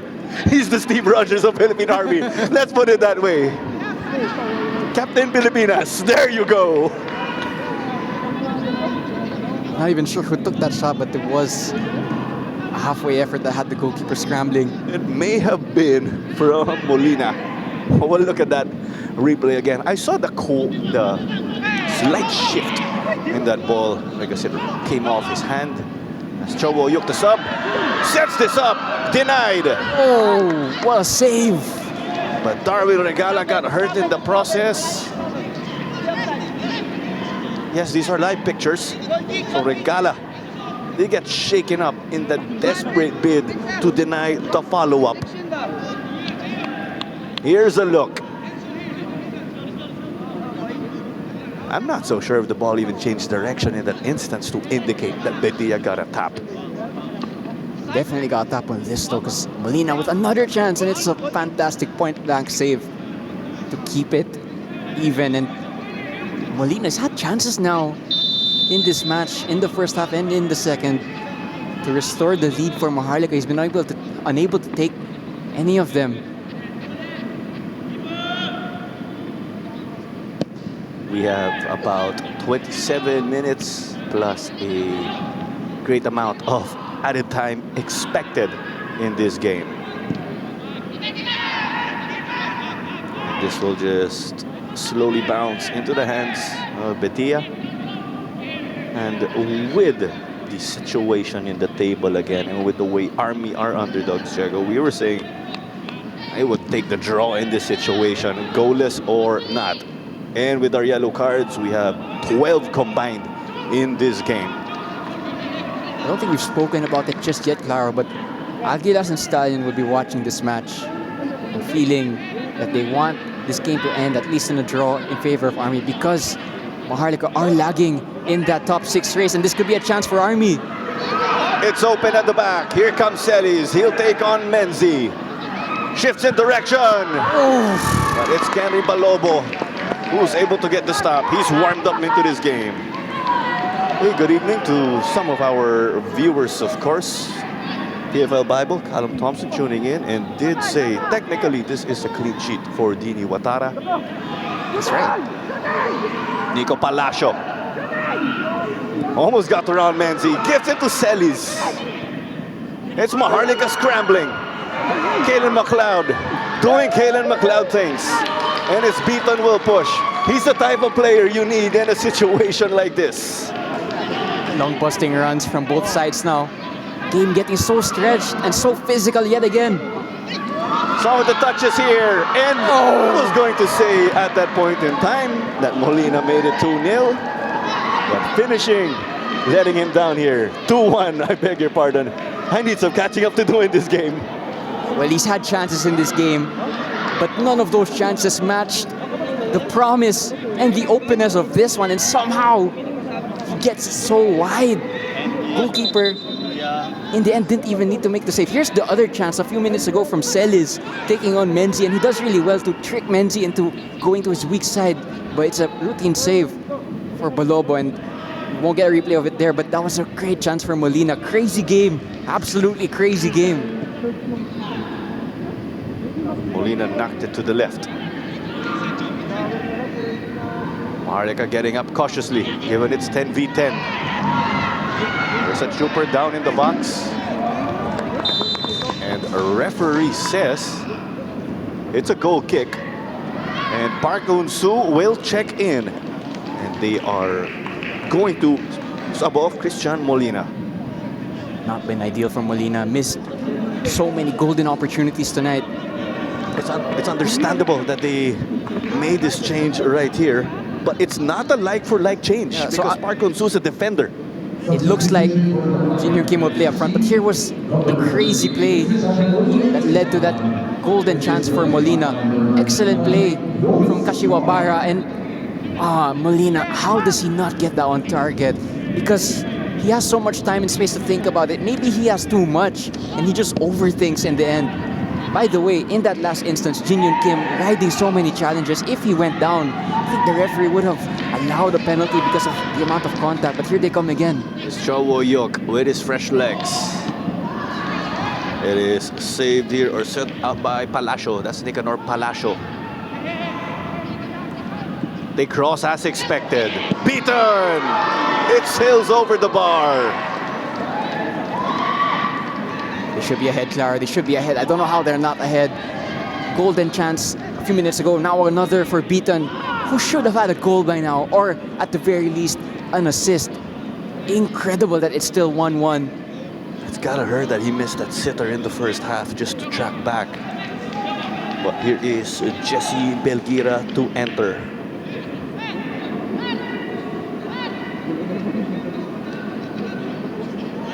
We still cannot confirm who is stepping off. There you go, and it is going to be Chani Toledo. Let's have another look right here. This was a dangerous opportunity created by Kashiwabara.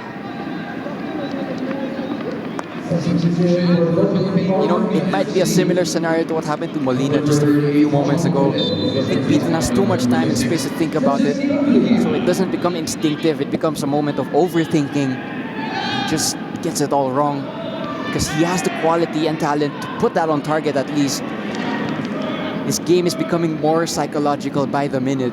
Beaton did let that ball get a bounce. Oh, that's difficult. Imagine reaching that ball one touch, of course. That'll be Patrick Reichelt-esque. You wonder if you're Maharlika, if you're going to get any more opportunities of that nature, the one to Molina and to Beaton, because this match has been so unpredictable. Nothing is guaranteed. So you need to take your chances when you get them. You can't let the other team back into this game.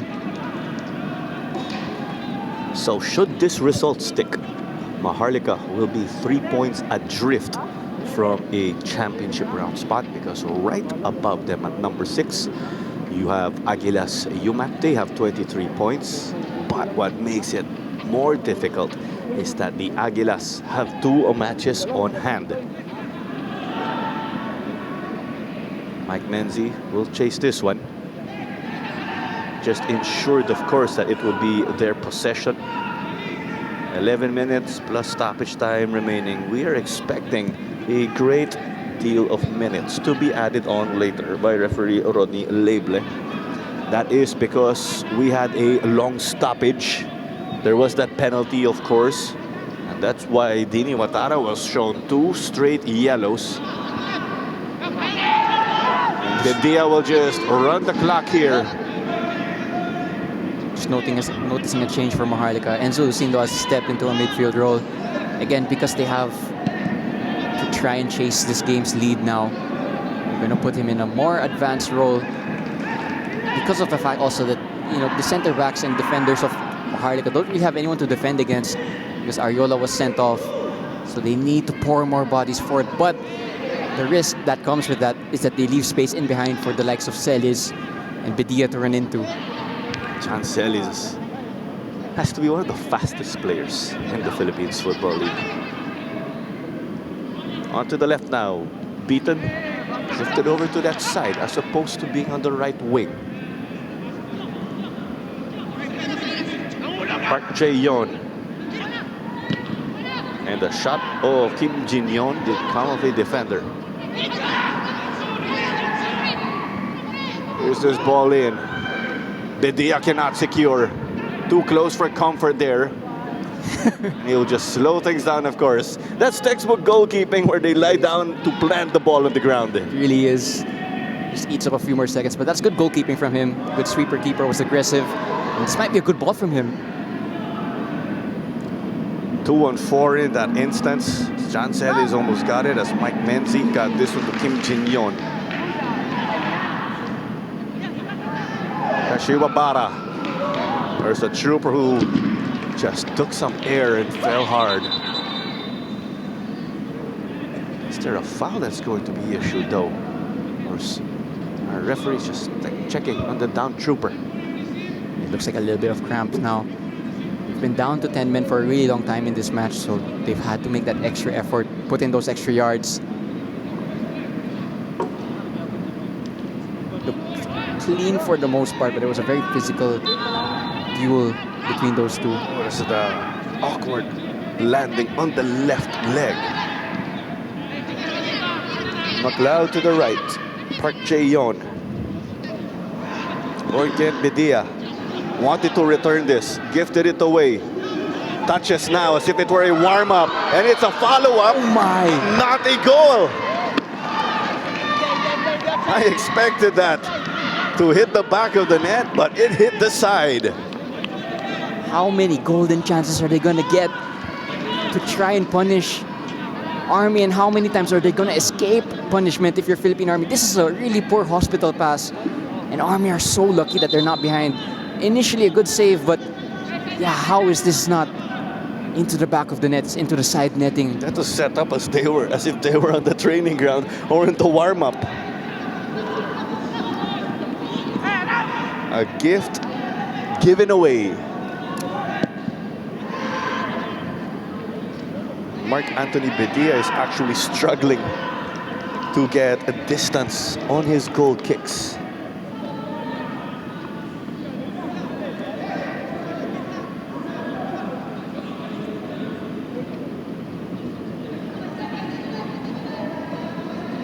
Bit breathless at the moment because of the way this match has gone. I'm on the same page as you. Oh! John Celis got past 3. Almost made it 4. Whether that was a shot or an opportunity to set up his teammate, they would have taken it nonetheless, and they would have liked to connect. And here's a fall. And the referee, John Mike Basinang, may reach into his pocket. who gets the yellow here? We need to check. That was shown to one of the troopers for that foul. 6 minutes and a lot of change remaining in this game. It's 1-1 again. So the yellow card was issued to Nicanor Palacio. This somehow ends here on the front. And it's a timely intervention. And Lucindo sends this to the bleachers.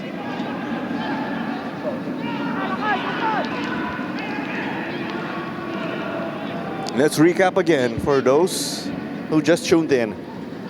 The first half, or at the first half, Ako Ariola was sent off after picking up 2 yellow cards. Maharlika took the lead early in the second. And Kashiwa Bara committed a foul that warranted a penalty, which John Celis put away. But before that, goalkeeper Dini Watara was sent off for Maharlika after being shown 2 straight yellow cards for unsportsmanlike behavior. Kenry Balobo was checked into the game, but was unable to stop that rocket of a penalty from John Celis. And that's how we find ourselves now. It was geared up for a finish, even from the first half. The thing is about that penalty, it didn't need to be given away, but even when they conceded it, they didn't need to go down to 10 men, because even if it becomes 1-1, if you're still 11 versus 10, you still have that extra man. You can still make that payoff in the remaining time you had. But that 10 versus 10 red card from Utara just put the game in such a weird state that Army suddenly came alive. That is why this game is being played at a frantic pace. Back and forth action, left and right. Roy Bedia gets this. McLeod got himself into the way. There was some pushing there also, I will say. But it is eventually a whistle against Park Hoon-soo. It's a foul won by Celis, and he's been doing that all night. I don't want to jinx it, but if this match ends the way it does, I imagine he'll be a contender for man of the match because of his work rate, the penalty, the scenario earlier where he was 3v1 and wriggled away. Incredible performance from him tonight. Not the tallest player, but he's so nifty and clever with his movements that he's just able to outsmart his opponents like he did there winning that foul to run down even more seconds. Just going back again, we do have a doubleheader tomorrow. Aguilas in Tuloy will square off in our curtain raiser, and at 7 it will be Kaya FC Iloilo and Stallion in Laguna. But let's remember, the Philippine women's national team, or the Filipinas, will be playing also tomorrow in what will be their last game of the group stage. But they will need to win by a hefty sum of goals in hopes of advancing to the knockout stages. In that instance, the Philippines may advance as the best, or one of the best, third placers. It's a weekend filled of football, as it is another goal, and our referee John Mike Basinang saying, is that offside or is it a handball? I saw the signal to an elbow. The linesman raised his flag, so I'm not too sure what's gonna happen here.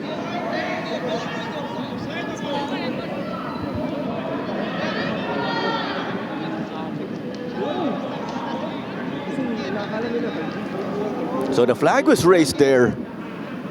Let's take a look at the signal of our assistant referee, but this was the play. No goal here according to our referee. It may have bounced off his hand actually. So I no. think we need another replay on that, but look at where the ball is placed. It might be a free kick. So there is no hand of God instance in this situation. I also saw the hand signal of them pointing to the hand or the arm.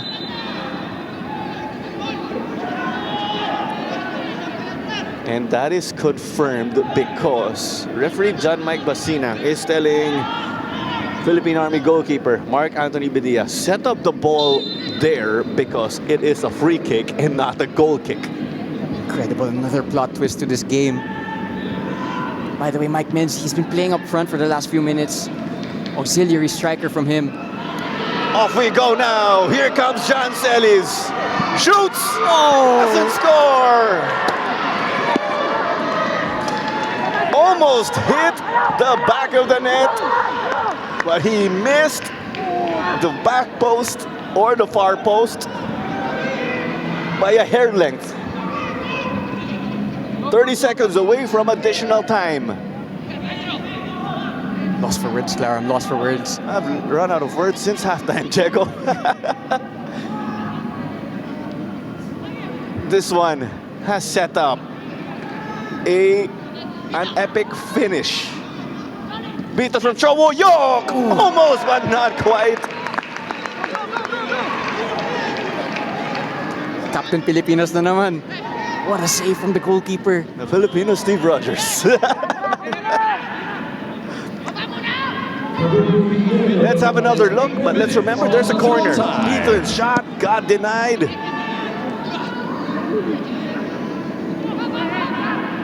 Knocked to the back. The heavy touch from Charlie Beaton. Hence, he just had to let this one up. McLeod with the lunge.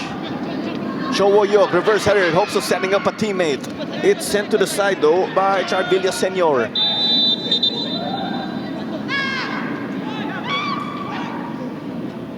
It's a corner kick again, but there is a man down for Philippine Army.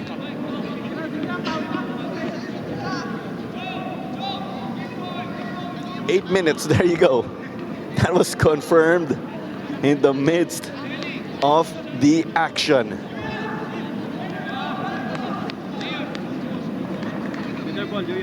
It's gonna end up as 98 minutes on paper, but this match has well exceeded 100 minutes. Incredible how these players are still standing. Both teams down to 10, so they've both put in extra yards as well. No surprise that players are cramping up towards the dying moments of this match. And Army are going to be down to 9 men for this set piece because a player has received treatment, so he has to go off the pitch. They have to be so careful here. They already lost Ariola, the aerial defender, despite the fact that he's a striker, and they're going to lose another player here because of the treatment that he got. They did sub off starting center back and captain Jalsor Soriano also due to injury. So 9v10, as you said. Here we go. Kashiwabara sends it with his left. Here's the header! Hit the post! That may have come of Chowo Yok. Palobo will collect. Sends it to Beaton. There's chaos again. Both teams unable to organize because we are coming off that corner. As much as we say that, we see they are able to set up once more. Chowo Yok will take it. Just over the bar. You know, it's a little bit of unluckiness from Maharlika. They hit the post, but they've had so many chances already. You know, those are chances that they probably score in training 99 times out of 100. I'm not talking about the one that just happened, but I'm talking about all the ones that happened this evening. You know, in the first half, they had big chances, but in the second half, they've had so many, especially the one to Molina, to Beaton, and the one that just passed. Again, these are routine finishes you'd probably put away in practice. Incredible what happens when there's actual pressure. The way talented footballers just make that extra error of small margin because of the pressure added on. It's a lot different with the game intensity, of course, that will take its toll on you mentally and physically. And it's different when the lights are on, or when the cameras are present, when the crowd is present. They'll knock it to the left wing. Yeah, bodies forward for Maharlika. And it's a shot once more. Chowo Yok tried to test his luck and get his head into that ball. But Mark Anthony Padilla, the favorite man in that instance. Great save from Petit. Gets behind this really well. Another good chance for Beaton, but it's a tight angle. The goalkeeper gets to that second ball and drops to the ground. Good save, but there's gonna come another chance here from Maharlika. Mike Menzi has become that makeshift target man. Couldn't get it because Villasenor was in his way. there's another one, and it's a bottom corner save. Villaseñor also denied the second or the follow-up. What do you see now? It's 10v10. And as it goes off for Maharlika, but going back, you see, it's Maharlika the favored team with their ability and with them being the favored team in terms of talent. Mark Anthony Badia, take a bow. This is a performance that could get you a really valuable point against a team who on paper are so far above you in the table. A team that should win this match on paper, as I said. And some veteran moves here from the man I just mentioned, who is keeping that point for his team. Mark Anthony Badia playing the delay game. Still continues to struggle when it comes to distance on the goal kick. He cannot send it past the half line.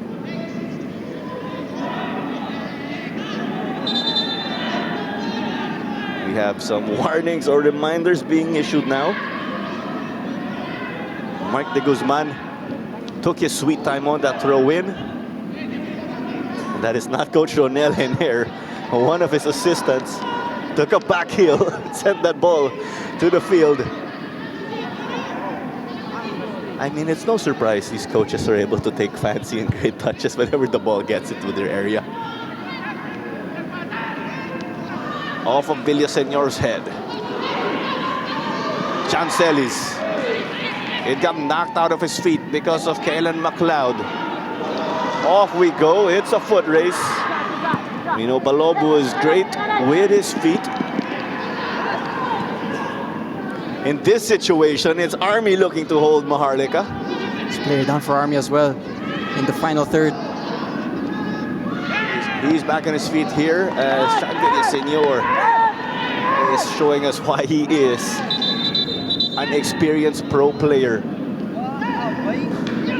Sorry, I beg your pardon as I misunderstood that, but the down trooper is on their attacking end. I was just initially registering on my mind as a down trooper being in their defensive third. Call it sportsmanship or calling it sense of urgency, Henry Balobo is helping out Renz Gumban off the pitch so that they could resume this ASAP because we have less than 1 minute remaining in additional time. We are close to the allotted 8. A great amount of time was added on again in this game. As here's the header from Menzi. Badia saw it was already out. That's why he just reached for the crossbar. Park is telling Menzi he should have left it because he was rushing onto that cross. He would have met it in a better angle than Menzi did. He was stretching his neck, Menzi. While Park was in a better position. Oh, risky goal kick to take, but it works out just about. Was that a mishit? Most likely, of course. Well, lucky for Badia that his cousin Roy was there to meet it. It's Maharlika now driving it forward. This one takes a bounce in the 6-yard box, and it is secured by Badia. Philippine Army faithful here, holding on to their seats. There's a sub for Philippine Army, but I don't even know if he'll be able to get on the pitch because we've already reached the 8 minutes. Referee's discretion now. You see, the intention there is to take time off the clock. Past the allocated 8 minutes. Menzi couldn't reach this. Chowo Yok keeps it with all his might. Menzi, Kashiwabara. Ops to set up, McLeod. He's the goal scorer in this evening. It goes out. Goal kick according to our assistant referee. But how many more kicks will we see in this game? Because we are 30 seconds past the allocated 8 minutes. Jomar Acedo will enter.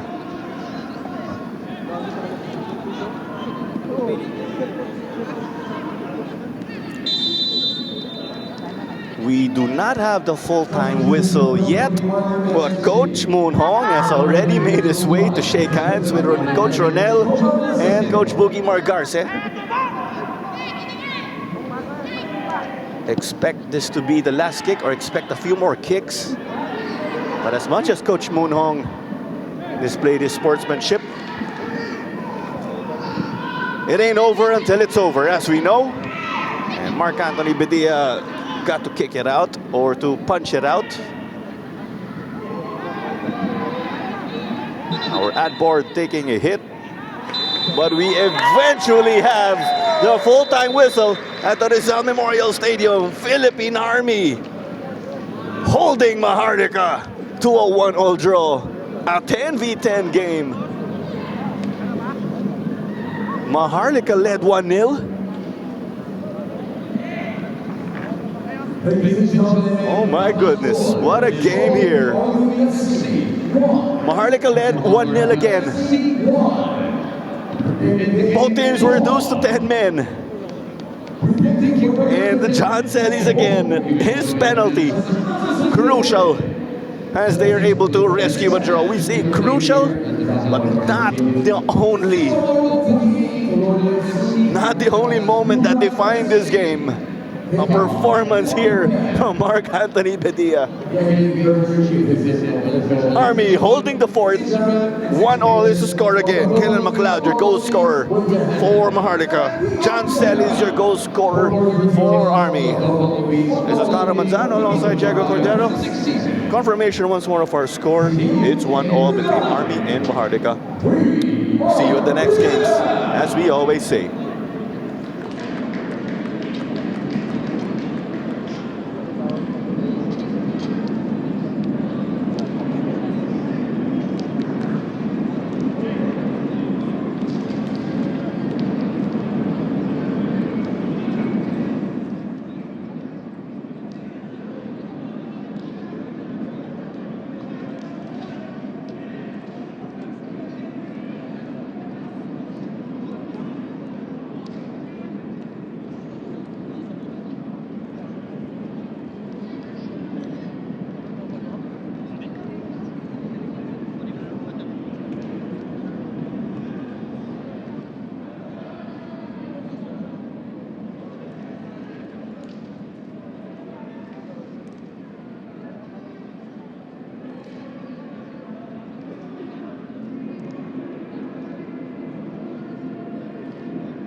Tough battle here today and it ended in a draw.